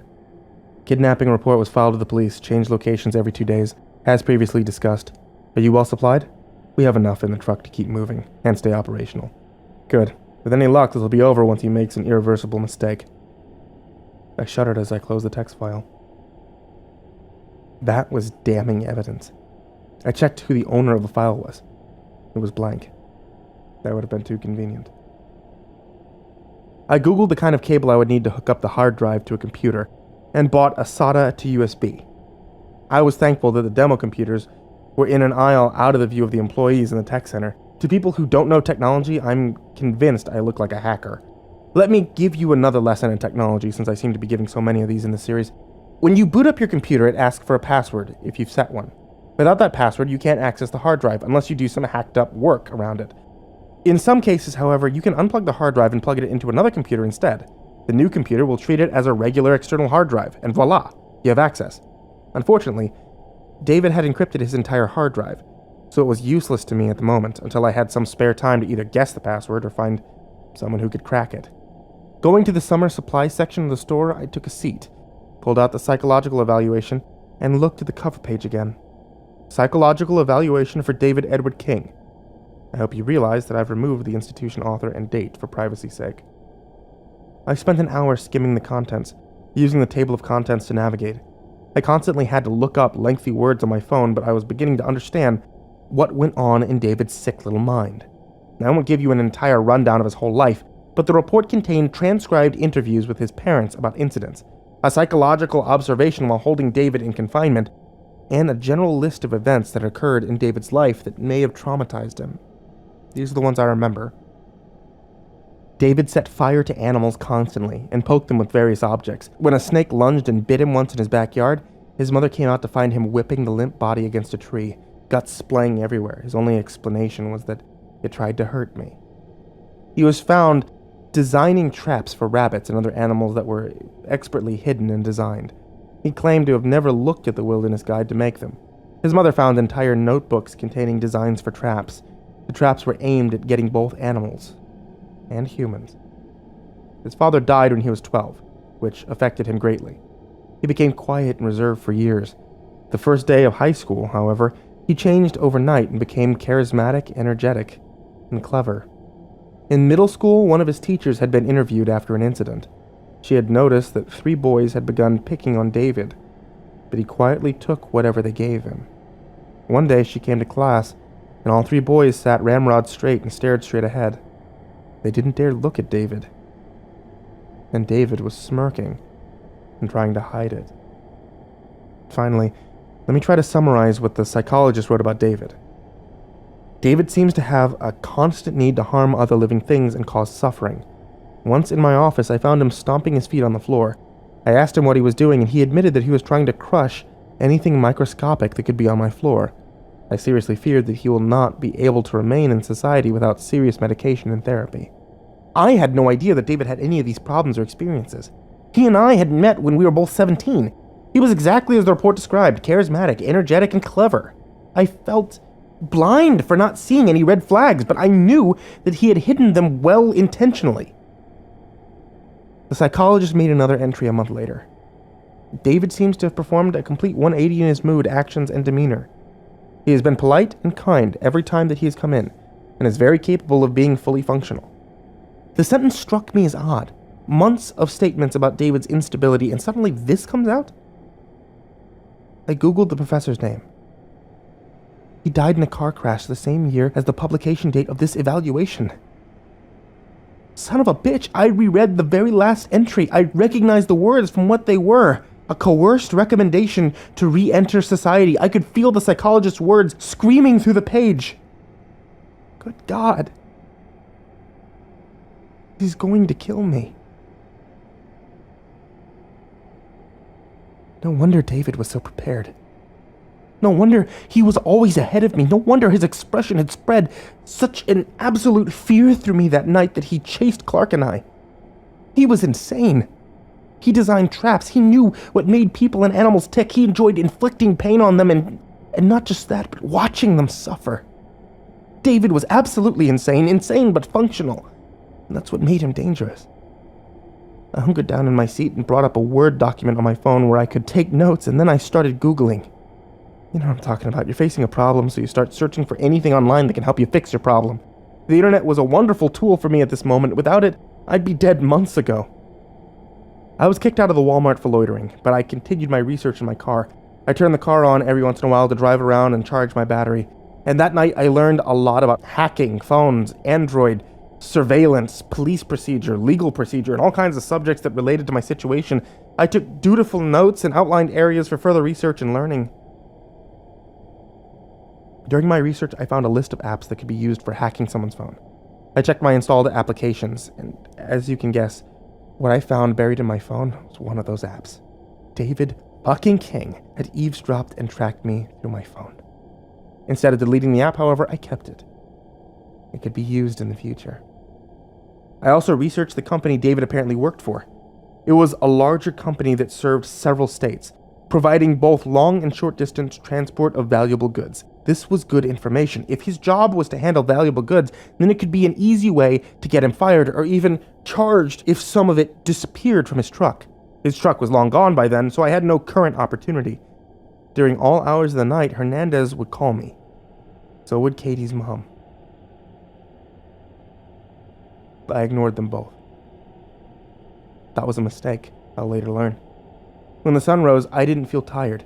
I felt empowered. Finally, I knew more about my situation and enough to be useful. I knew how to get those hard drives to the police legally, but I'd need Clark and Hernandez's help.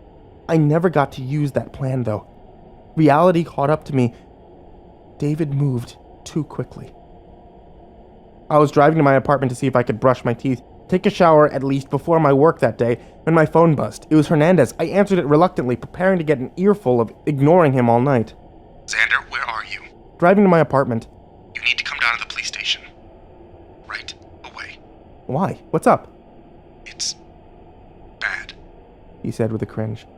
Confused, I hung up and turned around, heading to the police station. I walked up to the station lobby to find Hernandez waiting for me. Did Isaac's body turn up anything? I asked, looking at his worried expression. They're still analyzing it, he said. Now he took a deep breath. Some new development has come up. I gave him a questioning look, and then felt cold metal click around my wrist. I reacted, but the two cops who had flanked me pulled my arms together. The metal clicked around my other wrist, handcuffing me. "What the hell?" I shouted. The policemen each grabbed one of my arms. "Xander, I know you're upset about everything that's going on," Hernandez said quietly, "but what you did went way too far." "What the fuck are you talking about?" Hernandez held up a bag containing a phone. He used the touchscreen through the bag and navigated to the phone's voicemail. The voicemail was jotty and sounded like whoever had the phone was running. Wind struck the mic, making it hard to hear places, but the voice was unmistakable. It was me. Fuck you, jackass. You ruined my credit, stole my money, hacked my accounts, and stole my shit. I'm gonna kill you. You think I need motivation to hurt you? I'm gonna hurt you, you son of a bitch. You'll burn in hell, you'll burn. My heart shuddered to a halt. I had said those things. I had literally said those things. The night David chased us and pinned me to the table, I'd said every word. That bastard had been recording the whole thing, and now had edited it into a threatening voicemail? "David King's home burned down last night," he said slowly, watching me, gauging me. David and his mother were still inside. Firefighters found David alive and were able to pull him out, but his mother was already dead. That voicemail was sent to his phone from yours at around the time firefighters estimate the fire started.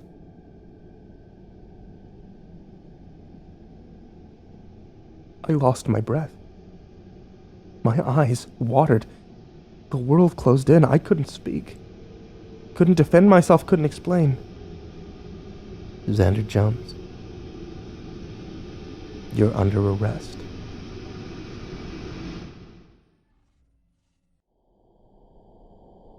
I laid in my empty cell, trying to catch a small nap since I'd been up all night. My mind was racing, though, and made it hard to sleep. I kept rehearsing what I was going to say when Hernandez finally came to get me. They'd emptied my pockets into evidence bags, took my fingerprints, and one cop was heading out to search my car. I wasn't dumb. I knew the evidence would point the police to 3 conclusions. 1, that I'd been in David's home recently. After all, the data on those flash drives had been updated just the day before, even the ones that didn't have the kidnapping transcription on them. 2, the flash drive containing messages between David and his partner might lead them to believe that I kidnapped Katie. And 3, that I'd stolen David's hard drive, as well as confidential medical information. I kept trying to play out the conversation with Hernandez. I hoped that it would pan out the same way that it was running in my head. I was woken up by a slight knock on the bars. My eyes peeked open to see a man in a suit, standing there accompanied by an officer. Hello, sorry to disturb you," he said sheepishly. "I'm Terry Jason, your public defender. May we talk?" "Yeah, of course," I said, sitting up. The officer entered and cuffed me. We were both led to an interrogation room where I'd met Hernandez the first time. "I trust you'll shut off the cameras," he said to the officer. The cop nodded, removed my handcuffs, and closed the door. "You can call me Terry," he said, reaching out to shake my hand. We sat down opposite each other, with the table between us. "I've heard about your case in a brief overview with the chief," he said, pulling folders from his briefcase. It's long," I admitted. "So I hear," he said. "I'm going to have to apologize in advance. It's likely that you'll have to repeat your story many times during these proceedings. To prevent this as much as possible, you and I are going to sit down and write your version of events down. That way, you can fall back on your statements and ensure that you say the consistent and accurate thing. Does that sound good to you?" he said. It made sense, so I nodded. "First, I have a contract here for you to sign that says you agree to let me represent you in criminal proceedings." He pushed a paper and pen across the table to me. I skimmed it and signed at the bottom. He pulled it back. "Would you like me to call you Xander or Mr. Jones?" he asked with an easy smile. "Xander's fine," I replied. "Okay, Xander, let's start writing." Terry sat patiently with me while I wrote every detail I could think of. I began with my dare conversation with David and followed all the way up to this point. It started out as a page, with scrambled memories and words to jog my memory. Then it slowly formed into a statement that Terry helped me edit into a cohesive, fact-based statement. When you are asked about your memories or events, refer them to this document, he said. We worked for an hour before he spoke again. I have to go to another appointment, but I've asked that you be allowed to continue working in your cell. I've scheduled a meeting with a prosecutor and Detective Hernandez tomorrow at noon. Do you think you can have it complete by then? Yeah, I think so, I said. And I did. I spent the rest of my day writing that statement. I slept sporadically, but I was desperate to complete it before noon the next day. So much had happened, and I had so much to say. I was quite proud of the result. In fact, I was more proud of that statement than this one. That statement had a lot more fresh memories. This one feels a little scatterbrained. My statement was concise and to the point, but maybe it's for the best that this is the one that I posted. The next day at noon, I was back in the interrogation room. Terry sat to my left. Hernandez stood against the wall facing me with his arms crossed. Couldn't read his expression. On the other side of the table sat an older man who was introducing himself as Chief Gunderson, Hernandez's boss. Beside him stood a tall, lanky man with slick-back hair. He held his hands against his back, watching me intently. The tape recorder between us was running. I've been brought up to date on the cases you've been involved in, Chief Gunderson said in a gruff voice. I'm interested to hear everything from your perspective considering the recent developments. You arrested me just to hear my side of the story? I sniffed. No. I arrested you because you were suspected of burning down Ann King's house and thereby killing her, Chief Gunderson said. Hernandez told me that you might have felt justified in doing so, considering all the accusations you've levied against Mr. King. So, I'd like to hear what happened from the beginning, and hear your side of events. Who's he? I asked, pointing to the lanky man. I'm the prosecutor, Adam Lenderson, he answered. Oh, so you'll be the one trying to put me in prison? I quipped. Terry put a warning hand on my leg. I'll be trying to establish the truth about what happened, he corrected, glaring down at me. My client has prepared a statement that he intends to wholly rely on, Terry said, pushing copies of the 17 handwritten pages across the table. The chief and prosecutor took one. Hernandez stepped forward to grab one too. He instantly started reading from his spot in the corner. I tried to catch his eye, but he didn't look at me. I trust we can begin the process of discovery today, Terry asked. I'll need copies of everything, as well as copies of the official indictment. I turned Terry out and focused on Hernandez. There was something about his demeanor that caught my attention. I couldn't tell what it was. I focused on him for the entire meeting, trying to figure out what my instinct was telling me. They talked over legal details with Terry and corroborated the process of discovery between the two parties. A couple days later, Terry was sitting with me in the interrogation room again, talking through what he'd learned from discovery. A discovery is when two sides of a case share evidence, so there's no surprises when they go to trial. Anything not brought up in discovery is not admissible in court. Before trial, though, would come my arraignment. That's when the formal charges would be laid against me, and I would have to plead either guilty or not guilty. Terry was talking through discovery with me, so I would be prepared for what they'd say during the hearing and decide whether I'd plead guilty or not guilty. Here's what I learned.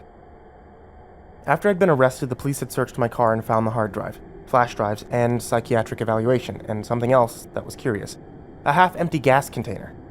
That fucker had planted a gas container in my car at some point without me knowing. See, I'd been in my car all night, so either David knew he was going to burn his house down before I went to Walmart, or he planted it in the few minutes that I was in the police station. I told Terry about the car being planted, and he wrote down some notes. The police had searched through the contents of all the flash drives and discovered the conversation between David and his partner, except, as predicted, they accused me of writing the messages and therefore linked me to a kidnapping. The text files never specified Katie's name, but they claimed Katie's kidnapping was most likely a scenario since I knew about it and therefore was involved.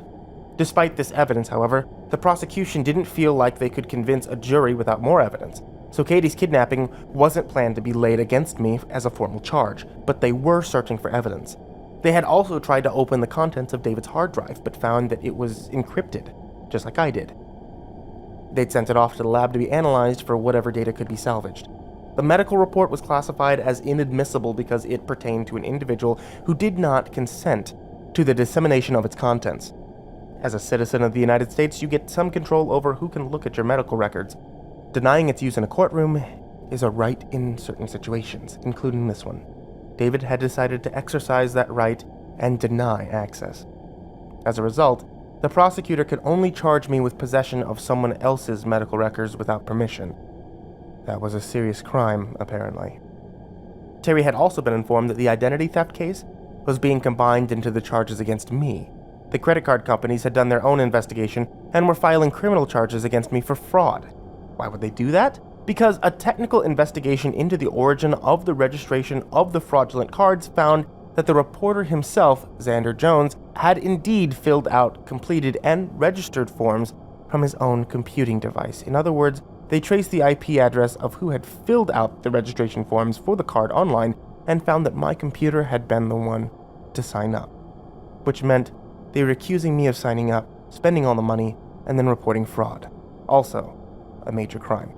The emptying of my bank account was also pinned on me. Again, they claimed that I was trying to commit fraud by filing a false claim with the bank. The police had finally got the security tapes from the convenience store where the ATM was located. There were all three angles, one camera above the door, one above the register, and one in front of the front counter of the store opposite the ATM. The tape showed a man in a dark hoodie walk into the store. The video was grainy, as you would expect, but despite that, a large symbol on the back of the hoodie could be recognized.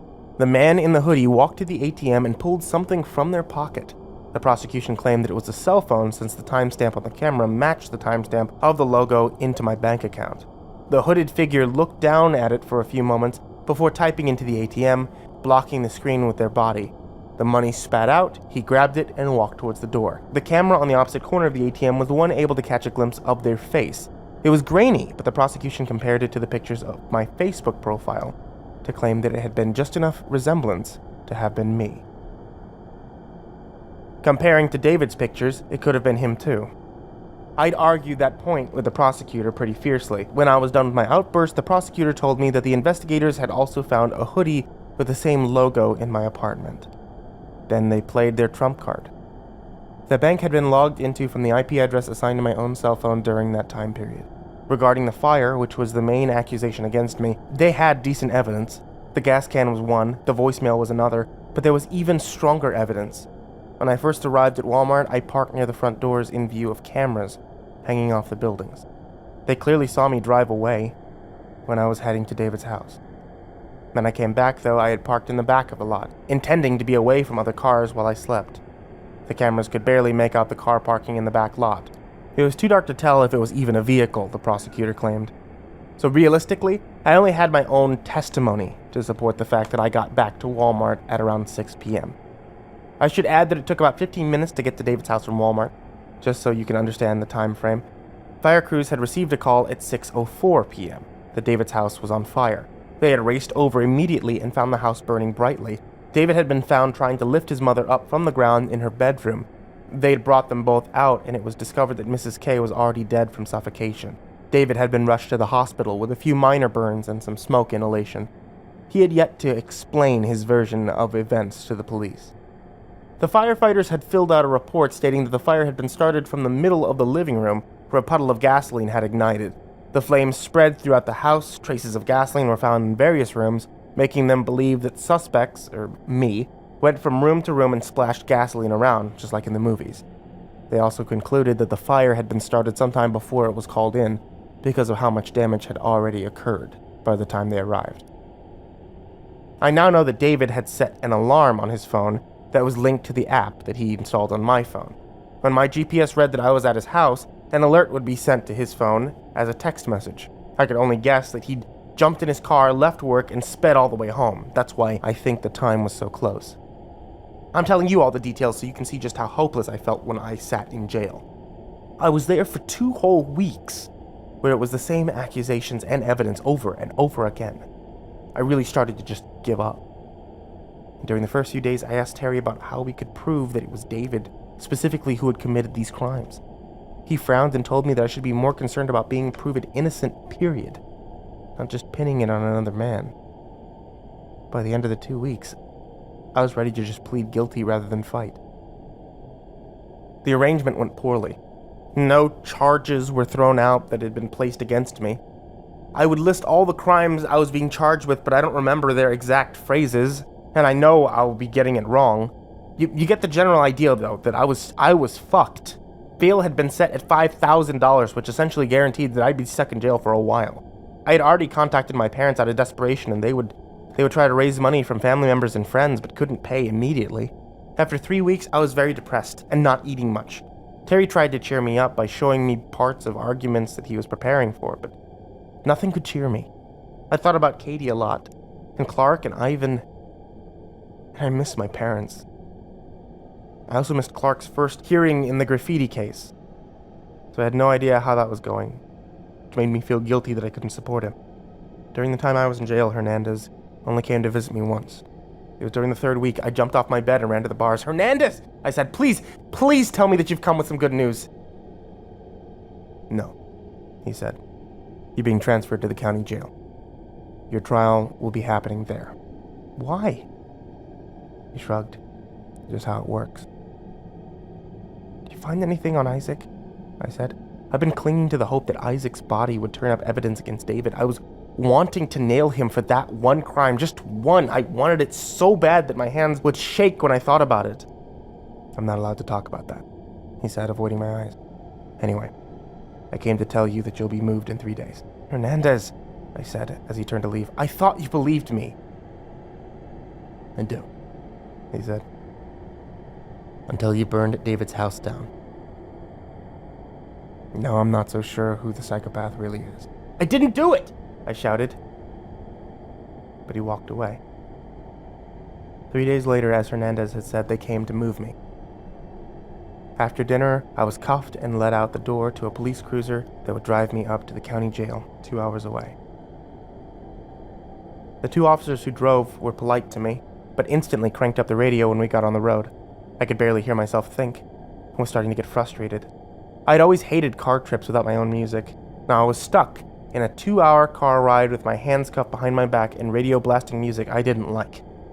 But about an hour in, and I was ready to scream. I stared out the window trying to find something interesting to watch and focus my mind on. We were on a 2-lane highway with no other cars in sight. It was getting late.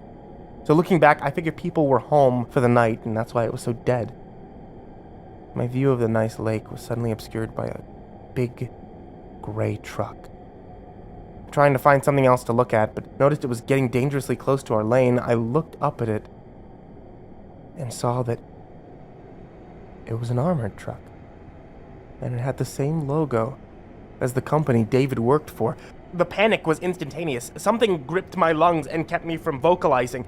The truck slowly neared the side of the police cruiser before pressing against it. The cop shouted. The cop who was driving slammed on his brakes, and the other cop dropped the radio that he was reaching for. The cruiser didn't slow down fast enough, however, and the truck nudged it off the road. I braced for impact as we rolled down the grassy slope and slammed into a tree.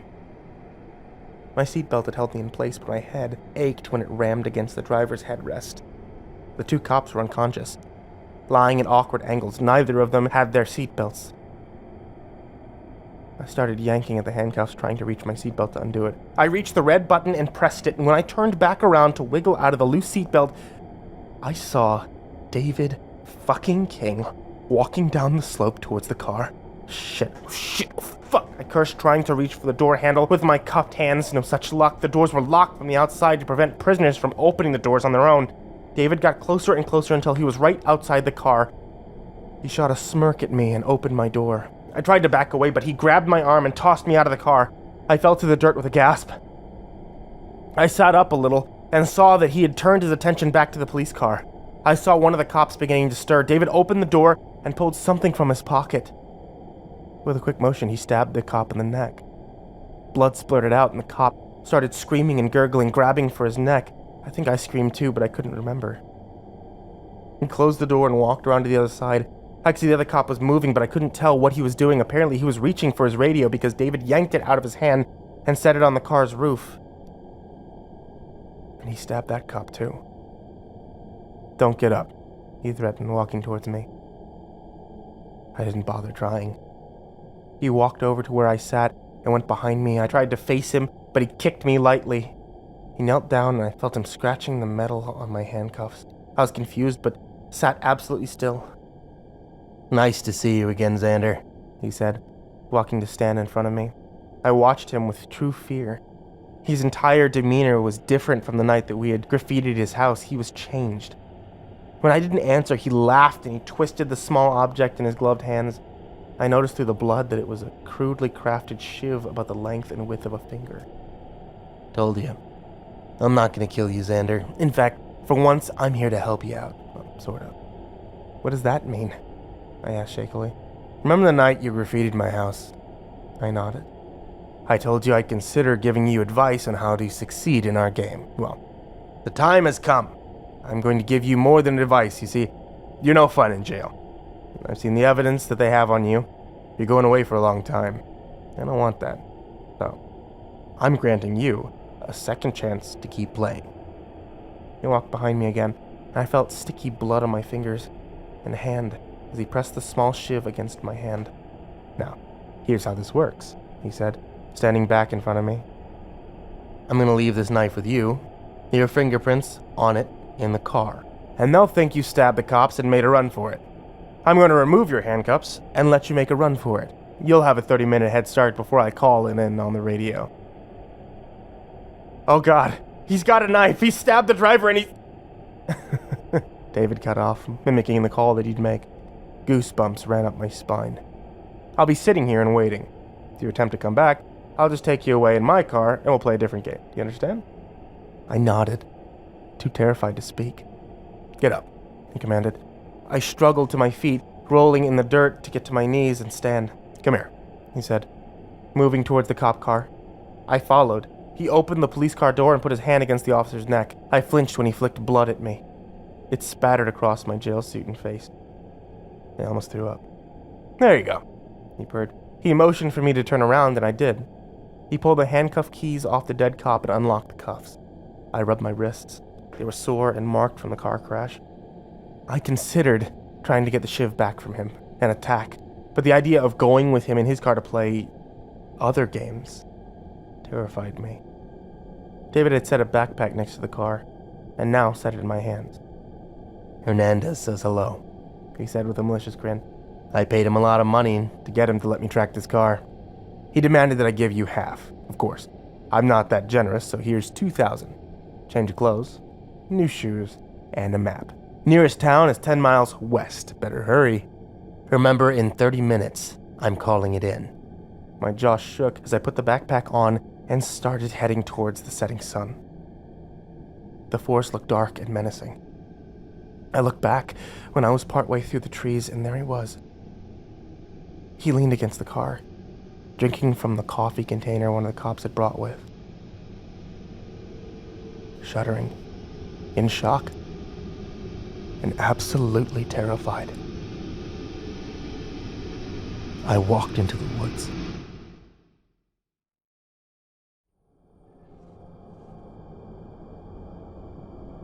I honestly don't remember much of the night after the car crash. I only have glimpses of memories, and I don't try to coherently express them here. I got my bearings back after I slept off the shock. My higher functions kicked back into gear after I'd gone into a grocery store and bought a small amount of food. The amount of hunger that shock could induce is extreme. I rifled through the backpack and found exactly what David said. Shoes, a pair of clothes, $2,000 in cash in 100s and 20s, and a road atlas booklet. I still have that atlas. I use it when I'm moving on. Once I had food, water, and an inventory of my belongings, I could start to plan and work. I dumped my jail clothes in a dumpster and paid for my haircut to try and alter my appearance. Yes, I washed the blood off my face and hair before going in. When I looked in the mirror afterward, I still recognized myself, so I paid the hairdresser to dye my hair too. Now I know there's self-dyeing kits that cost way less, but I had nowhere to do it. I knew I couldn't stay in this town because David would know exactly where to find me.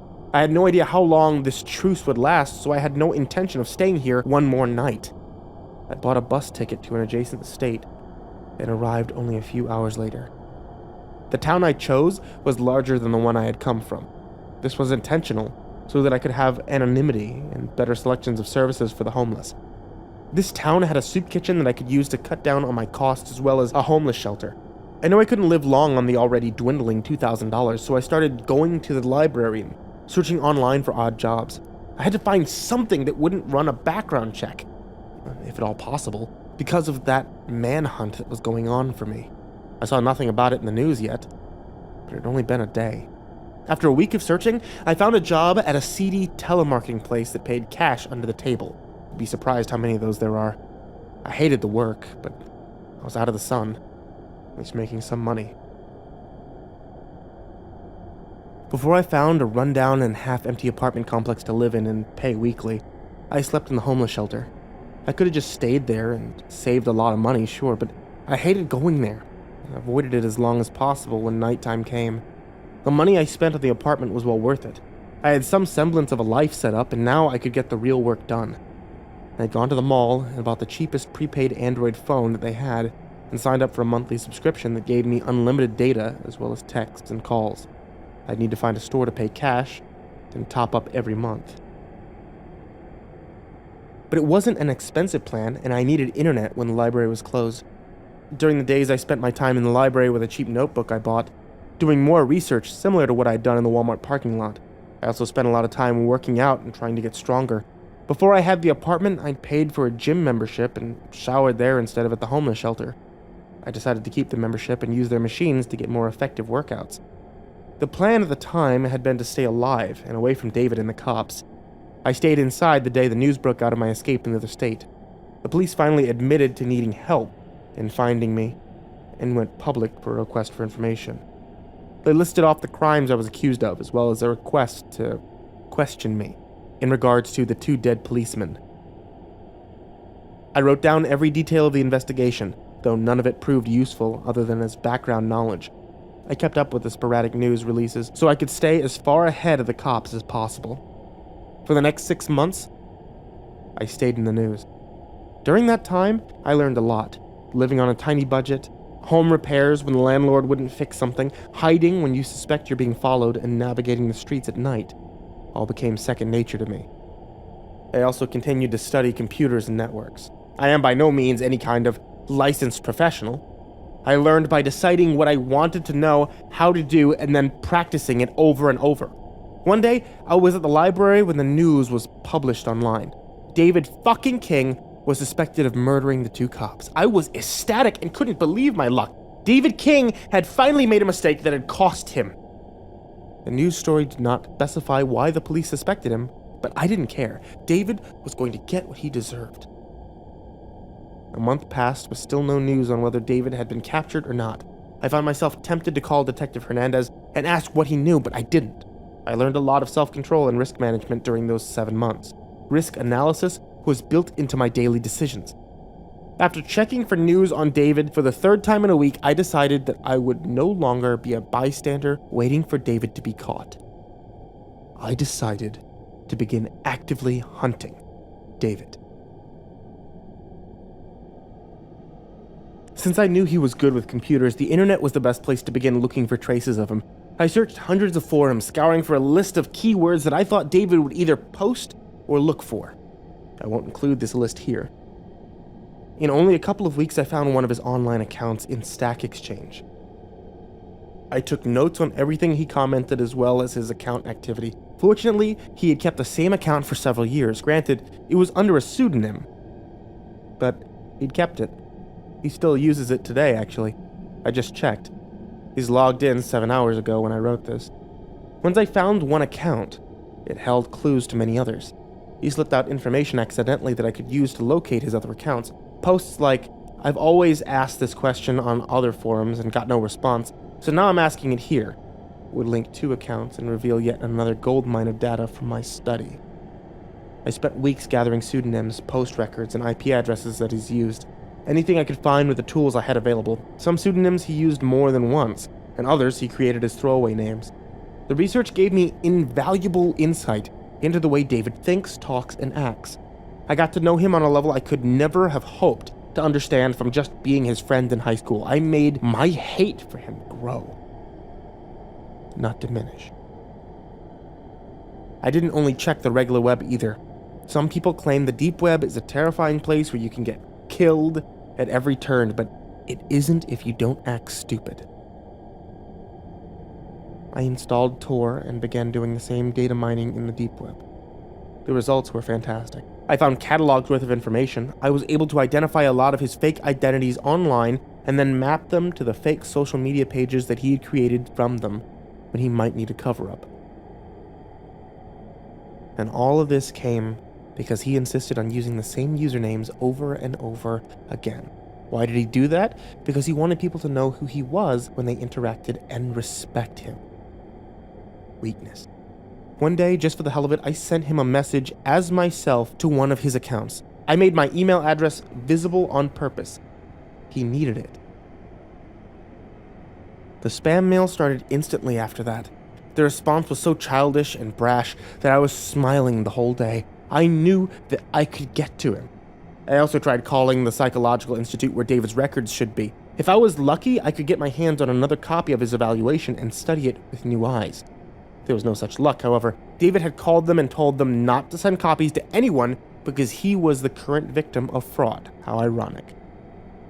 I was able to use his accounts that were used the most to track down his location. Sometimes he used a VPN and sometimes he didn't. Recently, last week actually, he moved to a nearby city. He seemed to be following his own instructions to his partner to move along only after a couple of days. He was jumping from city to city, but not crossing the entire country every time he moved. He was making a snake-like trail throughout the country. I went over to this town that he'd moved to and walked the streets for hours, hoping for a glimpse of him. It was just my luck that he walked out of a grocery store just as I was walking in. He didn't notice me, but I followed him back to where he was staying. For a couple of days at least, I knew where he was. The next few days were spent in surveillance. I watched him day and night, following him everywhere. I saw no sign of Katie being with him, though, which made sense. His partner only came to visit once. He had only stayed 10 minutes before leaving in a car I hadn't seen him arrive in. I blew my only opportunity to follow him since I had no car of my own. When David moved on, I followed him. I slept on the streets again, unwilling to let him leave my sight. I followed him around and learned so much about him from his routines and habits. I had learned so much about my enemy and my nemesis that I was finally ready to confront him for the last time. And now, everyone, we come to the crux of the story. Now, this is the focal point that this entire story has led up to. Hello, David King. I know you're hearing this. I see you checking it during your morning coffee routine at Starbucks. It took you a few days to find it, but I knew that if I told the story through to the end and gained enough popularity, you'd find it. The more people who became interested, the more likely you were to see it, and now here you are. I'm sitting here, watching to see your face when you get to this part. This has been the build-up of the entire series. I wrote all of this for this one moment. You've been reading every comment. I've seen you scrolling through them and opening up sub-comments to see what they say. You're very invested in what everyone has to say, and the one thing you can conclude from the comments is everyone here hates you. Every last one. Hundreds of people now hate you. Many of them have offered time, talent, and cunning towards your complete destruction. I have refused their help until now. I want Katie back. All my stalking hasn't told me what really matters. Where is she? So I'm using this video to get to you. Either you give Katie back or I release everything about you to all these people who hate you. I know aliases, addresses, phone numbers, comments, admitting to legal activity, social security numbers, driver's license, passports, online account names, everything. The police will have it all too. I've been tracking you for so long, David. The first few lines of every post, I said, for example, that you'd almost found me. Those were lies. I've been watching you from afar during this entire publication of these posts. And right now, as I'm about to press submit, you just bought a sandwich at Jimmy John's. The meatball sub. It's currently Saturday, July 2nd, 7:32 p.m., and there's your proof that I'm nearby. Convinced yet? Bring Katie to Wells Park at 10 p.m. tonight and leave your partner behind. If you don't show, I will release all the information I have, dedicate the rest of my life to uploading that information and releasing it to anyone here who wants to do something about it. I set up a timed release of the information. It'll be automatically posted via private message to everyone who ever commented on any of these, and they will spread it even further. The timed release will occur at 3 a.m. tonight unless I'm here to stop it. You need 2 people to stop it. Each one with their own password. No, I won't tell you who the other person is. For everyone else here on this video, I will have another post up in at least 48 hours. I'm giving myself a time buffer to respond in case David tries anything stupid. If I don't write an update, and the information has been released, you'll know what happened. You've all asked what you could do to help me. If you receive the information, do what you need to do. See you soon. David. Well, I'm back. Hi everyone, I am alive. Hi. Well, I'll just start by telling you what happened. I'm starting to shake even as I type this. I have to finish it. After I posted my last update, it was go time. I've been preparing for this event for so long that it was hard to believe that I had just hit submit. I couldn't go through and comment to everyone that Port 7 was up, sorry. I had to see David's reaction. I put my phone in my pocket and watched David from across the street. He was eating dinner just like I said in my post. His phone clearly went off because he perked up his head and grabbed his phone from the table.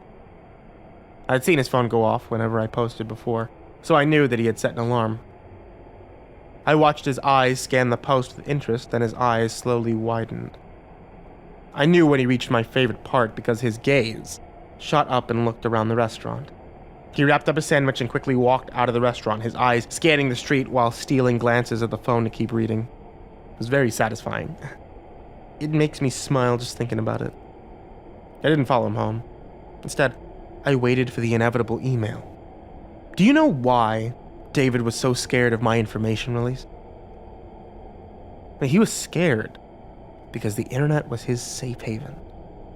He was powerful there. He had our dare conversation, and for so long after that, I was the computer illiterate one, and he ruled that domain, and now I had managed to track him in his safe place before I had been weak and an easy target for his games. Now that I had seriously fought back and threatened him, he was worried. The email came while I could still see him walking away. "Hello, Xander. Bravo, but I'm not going to meet in public," he wrote. To be honest, I posted Wells Park online because I figured he would want to change the location if it was a public place, and I didn't want to release the real address online. I didn't want anyone crashing the party and getting hurt. Sorry for lying. I'll be apologizing for lying a lot by the end of this post.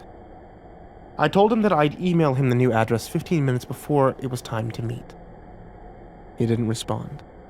I didn't want him to have the address too early and show up to set up any traps. He really should have countered with a location of his own, but he didn't. I stood up.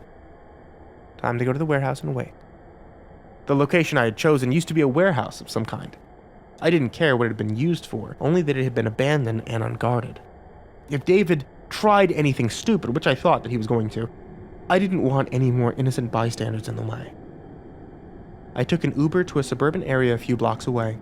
When the Uber left, I walked to the warehouse.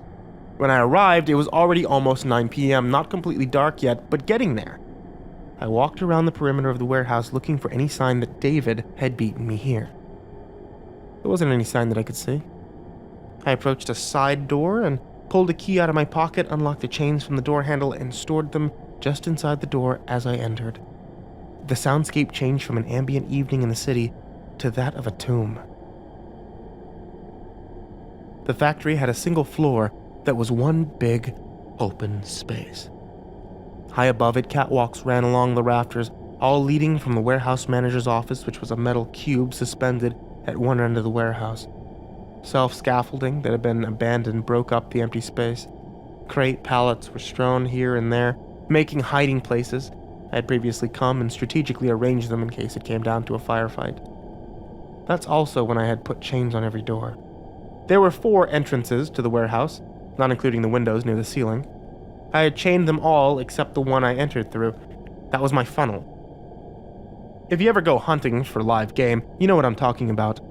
There was nothing left to do but to wait now. I sent him the address at 9:45. A rattle of the front door alerted me he was here. He was a half an hour late, which was an attempt to unnerve me. The door jolted repeatedly, but the chains held it shut. It was dark now. The only light streamed in the windows from industrial-style street lights outside. "How am I supposed to meet you if you won't let me in?" David called from outside. The hair on the back of my neck arose despite all my preparations. It was time. David tried all 3 doors. He skipped over the only one that had been unlocked until he absolutely had to. He knew what a funnel was, but he had no choice. The windows were too high and would result in a very high fall once he got in. The side door silently opened, and in walked David fucking King. I stayed where I was, hidden behind a wooden crate stacked with pallets. If he came in shooting, I didn't want to be an easy target. Slow clapping filled the echoing room. "Well done, well done, well done," David chanted. I peered through the pallets to see the door shut behind David. He was alone. "Where is she?" I shouted just loud enough to be heard. "I'm very impressed with you, Xander. Completely unexpected." Pulled his phone out of his pocket, lighting up the wall behind him. He began to read. "Fuck you, David, hashtag fuck David King. Xander, you brilliant bastard. Go get your girl, we're coming for you, David. Thousands of these, almost all saying the same thing. How does it feel to have people rooting for you? Do you feel better equipped to fight me now? Where is she?" I enunciated. David knocked on the door behind him and it opened. In shuffled Katie. Her face was red and shimmering with tears. Duct tape had been wrapped around her entire head several times, covering her mouth. Her wrists had been similarly wrapped in a band of tape, also tied her ankles together, but had enough slack that she could take small steps. A thick arm was wrapped around her neck, as a tall blonde man with extremely curly hair guided her into the room. "I said to leave your partner behind," I shouted. It echoed. "If you don't want him here, come kill him," David said. I didn't respond. God fucking damn it. "So Xander, how would you like to proceed? You're running the show here," David called, looking around the warehouse. "Send Katie forward and leave." "Sorry. I don't have a guarantee that you won't release all the information anyway. Come on out here, and we'll discuss my terms. Like hell I am." David looked at his partner, and his partner used his free arm to punch Katie in the side. She cried out as best she could through the duct tape and faltered. But the blonde man held her up by her neck. "We can do this all night," David smirked. I stood up. My hiding place was off to David's left, so I walked in a semicircle until I was directly in David's line of sight. "Come closer," he grinned. I stepped forward until we were a couple yards away. "Look how you've changed," he smirked. "Your hair looks good. Should always dye it darker. So stoic now, confident. Being on the run has changed you. I guess all we had to do to increase the minimum required effort was to go on the run, huh? Maybe we could avoid this whole mess. And again, it's been so fun." "Let's get this over with," he growled. "So hostile," David commented. "What's your first term?" "He leaves," I said, pointing towards the blonde man. "Okay." David shrugged. Before I could process what was happening, he pulled a handgun from his jacket pocket and shot the blonde man in the head. He collapsed, dragging Katie with him. Katie gave a muffled shriek and untangled herself from his body, dragging herself backwards along the floor. She backed into the wall and stayed there, eyes wide. David looked down at the body before slowing his head. Katie gave a muffled shriek and untangled herself from his body, dragging herself backward along the floor. She backed into the wall and stayed there, eyes wide. David looked down at the body before slowly turning his head to me. "My turn." Jesus Christ. It finally hit me how over my head I was. I might understand David King, but I could never, ever match his sickness. It occurred to me that I could die that night despite David's rules. "Show me the data," he said. "That's my first term. I want to know exactly what you're going to release so I know it's worth my only bargaining chip. I tried to hide my shaking hands as I pulled my phone out. I went to my email drafts on a throwaway account where I had saved a copy and emailed it to him. I sent it to you, I said. David smiled reassuringly. Fast as a lizard, he spun around and snatched Katie off the floor. She screamed as he stood up and held her in front of him. I pulled my handgun out of the concealed carry holster that I'd worn. He was too fast and caught me by surprise, so she was in front of him before I had even lined him up in the sight. So you do have a gun after all, he said coolly. Didn't see that part in your posts. Relax. I'm just making sure I can read in peace. He held the gun to her head with one hand, while opening his phone with the other. My mind raced, trying to figure out the next steps. David had waltzed into a hostage negotiation that I had arranged myself, and took over. He took his time reading through the data dumps. His expression changed between surprise and a smirk repeatedly. Well now, he said, putting his phone away and slipping his now free arm around Katie's neck. I had no idea I was so careless. He sounded anything but careless. Katie gasped as he suddenly gripped her neck tighter and pressed the muzzle against her temple. Let's move somewhere smaller, he said, looking up the manager's box. I don't want you running away when the going gets tough. You first, Zands, he said, nodding his head towards the stairs to his right. The door he had entered from had a set of grated stairs off to the right that led up to the manager's box. They went up towards the back wall, then turned to the left straight into the side of the manager's box. Another set of stairs should have been on the other side, mirroring them, but they had been disassembled and laid in a heap. I kept my face to David as I walked towards the stairs. I kept my gun pointed in his direction, and he kept his muzzle against Katie's head. Katie was sobbing and watching me. When I reached the stairs, I slowly backed up them. David followed once I was halfway up. At the top of the stairs, the door to the office stood. To the left, a grated hallway had led out over the floor, spreading into the catwalk that sprawled the entire place. I opened the metal door to the office and backed in. The only furniture in the room were two heavy wooden tables. The rest of the office was bare. A thin slit of a window overlooked the warehouse floor. David pushed Katie into the room with his arm still around her neck and shut the door behind him. I followed him with my gun standing against the opposite wall where the second door led into the offices were. The office was big enough that we were still a few yards away from one another. Now I don't have to worry about you running off into the dark warehouse. As fun as hide-and-seek sounds. I don't have the time. You know, when I found your posts, I thought I had stumbled across some sort of therapy story that you were putting on, but it was so much better. You really have surprised me. You've grown and changed and tried to beat me. David smiled. But you haven't changed enough. I could see it in your face and your trembling hands. You're still you, Xander. You've changed your exterior, but inside you have the same motivations and weakness. He tightened his grip on Katie again. I know your next term is for me to let Katie go, so I'm gonna skip your turn. I know you'd prefer that she remain in my custody rather than get shot, so I suggest you put down your gun. I stood my ground. I wanted to take a shot, but didn't want to risk him being faster than me. I was confident in my aim, but not my speed. Put it down, he said again. I stayed. In an instant, the gun left her temple and fired a shot into the floor, returning to her head. She sobbed, and the heat of the barrel on her skin must have hurt. I'm not fucking around, Xander! Slowly, I set the gun on the floor and kicked it in his direction. Good choice, he said calmly. Have you realized why you're here yet?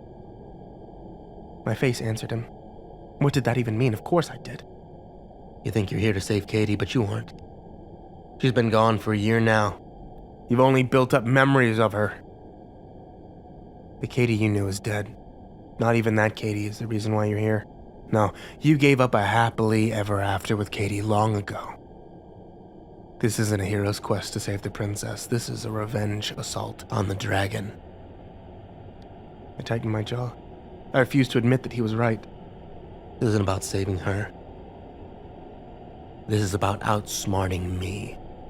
Keeping Katie safe and sound is just a result, David said, his smile growing. So in that sense, you and I are the same now. It's about outsmarting the other one. You've started out simply living life, then progressed to defending yourself, then to protecting your loved ones, and now you've arrived where I wanted you to be all along, trying to ruin me. It took you a couple of years, but you made it.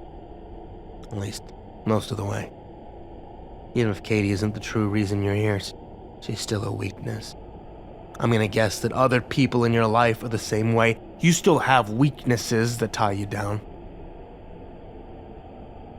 I learned how to get rid of mine. Like your mother? I snipped. She was a liability. It wasn't personal. You're a sick fuck. The door behind David silently opened. I'd oiled those hinges for hours, making sure that they made absolutely no noise. About to get a lot sicker, he said. He started to pull the trigger when he was tackled from behind. Katie tumbled out of his grasp, and he tried to use both arms to catch himself. His gun went off, but the shot hit the wall. Katie rolled away from David's reach. David started to get up, but the assailant was on their feet. David, on his hands and knees, looked up at the attacker. "Remember me, bitch?" Clark jeered and then punched him in a downward arc into the side of David's head. David dropped to the floor. He was still conscious. He grabbed Clark's legs and tore him down to the ground. I raced forward and pulled Katie out of the scuffle. I dragged her out the door before getting her to her feet and cutting the tape on her hands with my pocket knife. There wasn't time to get the layers off of her head. She was wide-eyed. "Run!" I hissed. "Go outside! The cops will be here soon!" I turned back inside to go help Clark. Not a romantic reunion, I know, but there was still a psychopath in there. David and Clark were wrestling on the floor, throwing punches and grappling with one another. David was bigger and landed a few hard punches, looking over my shoulder, making sure Katie was stumbling down the stairs. I dove in, aiming for my gun that was still beside the scuffle. David saw me and kicked my legs like a tentacle out of the ocean. I tripped and knocked the gun to the corner where I fell. David suddenly shoved Clark off of him and practically tossed him into the tables. I watched as David jumped up and made for his gun. I writhed on the ground, kicking. My toes barely caught the gun and sent it skittering across the room. There were 2 guns in the room, but both on opposite sides. 2 of us and only 1 of him. Clark rolled off the desk and jumped on David as he ran for the gun. They both slammed into the wall. I crawled for my gun, which was just out of reach by a couple of feet. There was another crash behind me. My fingers wrapped around the gun and I twisted around on the ground, aiming it in their direction. I had turned just in time to see David fire a shot into Clark. There was no hesitation as I squeezed the trigger. It struck his shoulder. He whirled to face me. I fired again, and again, and again, and again. Even after he stumbled back against the wall and slid down, I kept firing. Just to be sure, just to make sure that fucker would never get back up again. My gun clicked to alert me that I had emptied the clip. 10 shots and everyone had hit David fucking King. I exhaled and dropped the gun, letting my head fall back to the floor, my heart pounding. My whole body shook, but I couldn't rest yet. Shakily, I got to my feet, and I stumbled over to Clark.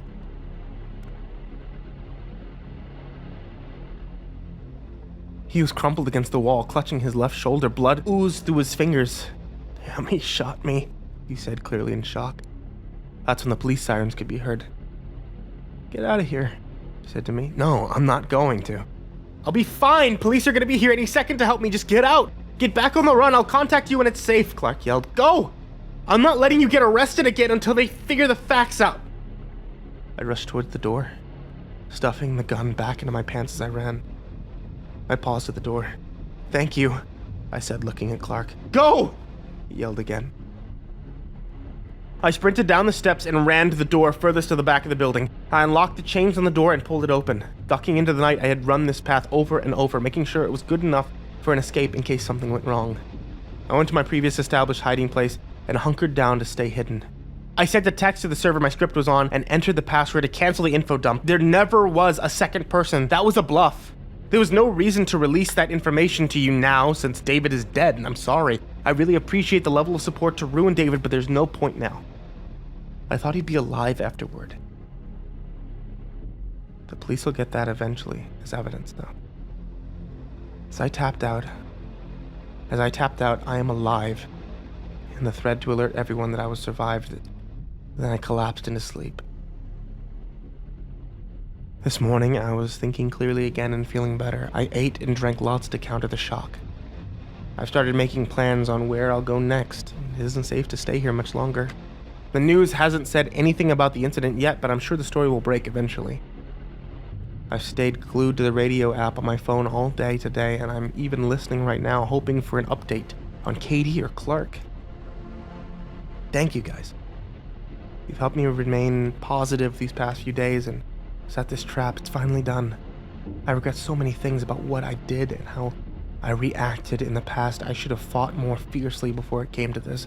I was too scared, though, and I didn't really understand David, but now I do. Only now it doesn't matter because he's gone. From here, I'll continue to stay with him. I don't plan to turn myself in until Hernandez says the prosecution is ready to drop all charges. Hernandez is trying his hardest back at home to mitigate the evidence against me and all those charges. Clark's testimony about what had happened last night should really help reduce the credibility of David's claims. Plus, the GoPros we set up and the warehouse won't hurt. David's confession about his mother was a bonus that I hadn't expected. Originally, we had intended to lock David in the manager's office for the police to find. Clark had called the police just before attacking. Circumstances had changed that plan. Some of you wonder, well, what if David hadn't taken you up in the manager's office? We had a contingency plan. That wasn't the only option. Regardless, all our plans involved arresting David, not killing him. It was a last resort option and wasn't built into the plan. Didn't know I was prepared to kill until my gun aimed at David King. I don't think I fully processed the fact that I've killed someone. I don't know how I'm supposed to feel, or act, or think, or anything. I feel like I'm acting the wrong way. Anyway, there's another part that'll help persuade the prosecutor to drop their charges against me. I lied before when Hernandez came to visit me in jail. I said that he told me that he couldn't talk about Isaac's death, but he did tell me. They found a video file on Isaac's computer from the day he died.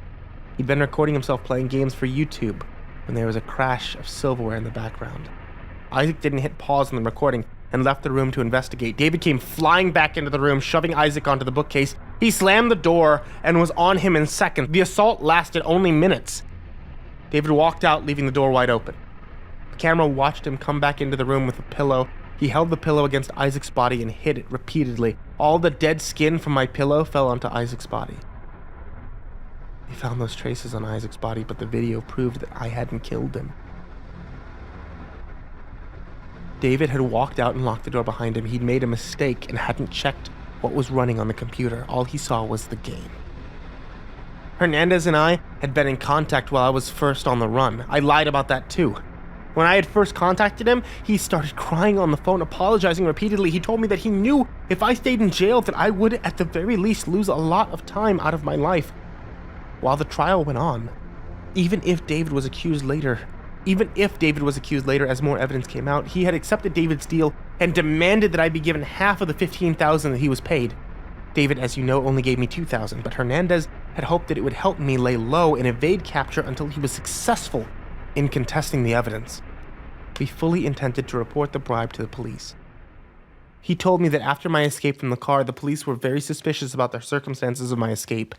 There were too many holes in my story, and Hernandez had been sure to point out every last one repeatedly to his boss.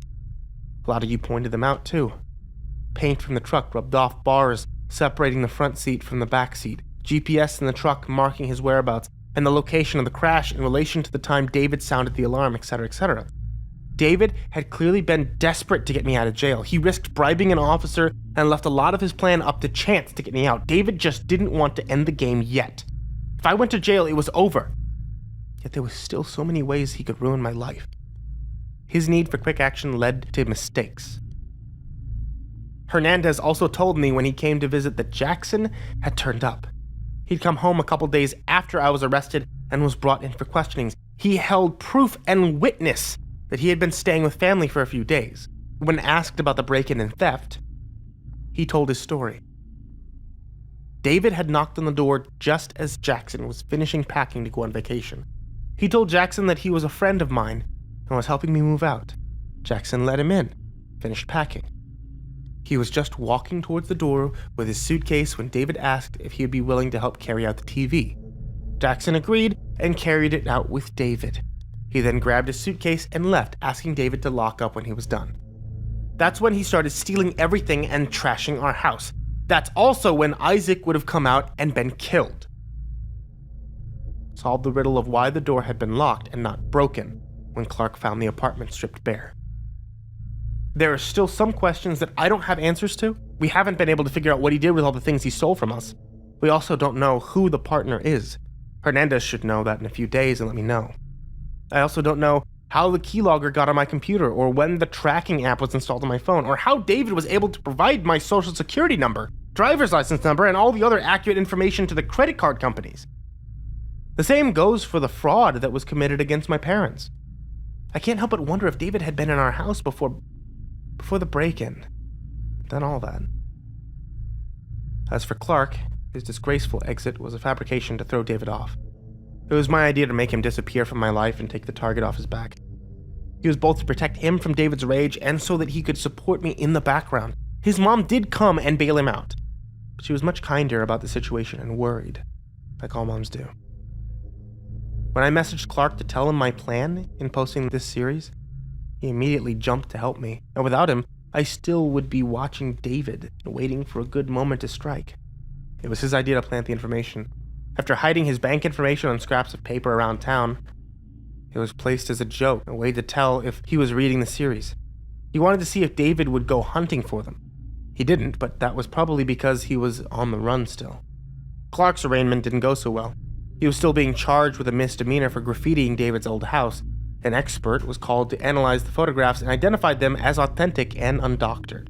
Either David had someone doing one hell of a Photoshop job, or he took pictures from angles that cut me out naturally. He was still trying to figure out how to resolve this problem. With Katie, I still have yet to see her beyond those brief moments while confronting David. Been only a few days for all of you throughout this series, but for all of us, she's been missing for over a year.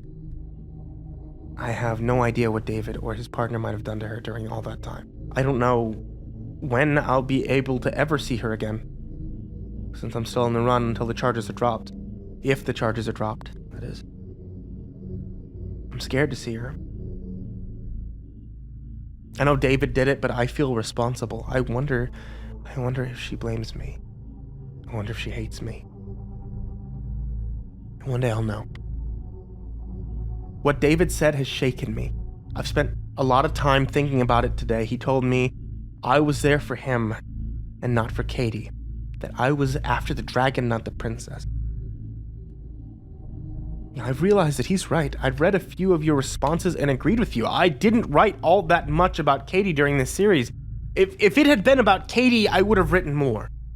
The fact that I left her to go back and fight says volumes about why I set this trap. David was right. It wasn't about Katie. Katie was a result. It makes me feel guilty and dirty to think about it. Maybe it would be best if I never saw her again. I mean, she's not likely to want to see me. Katie, if you're hearing this, if you can ever handle it, I'm sorry. I'm so sorry. Once again, thank you, all. You've helped me so much with your support, encouragement, and unknowingly aided me in making this trap for David. I couldn't have done this without you. The last 2 years have been hell. But it's finally over. We ruined David fucking King.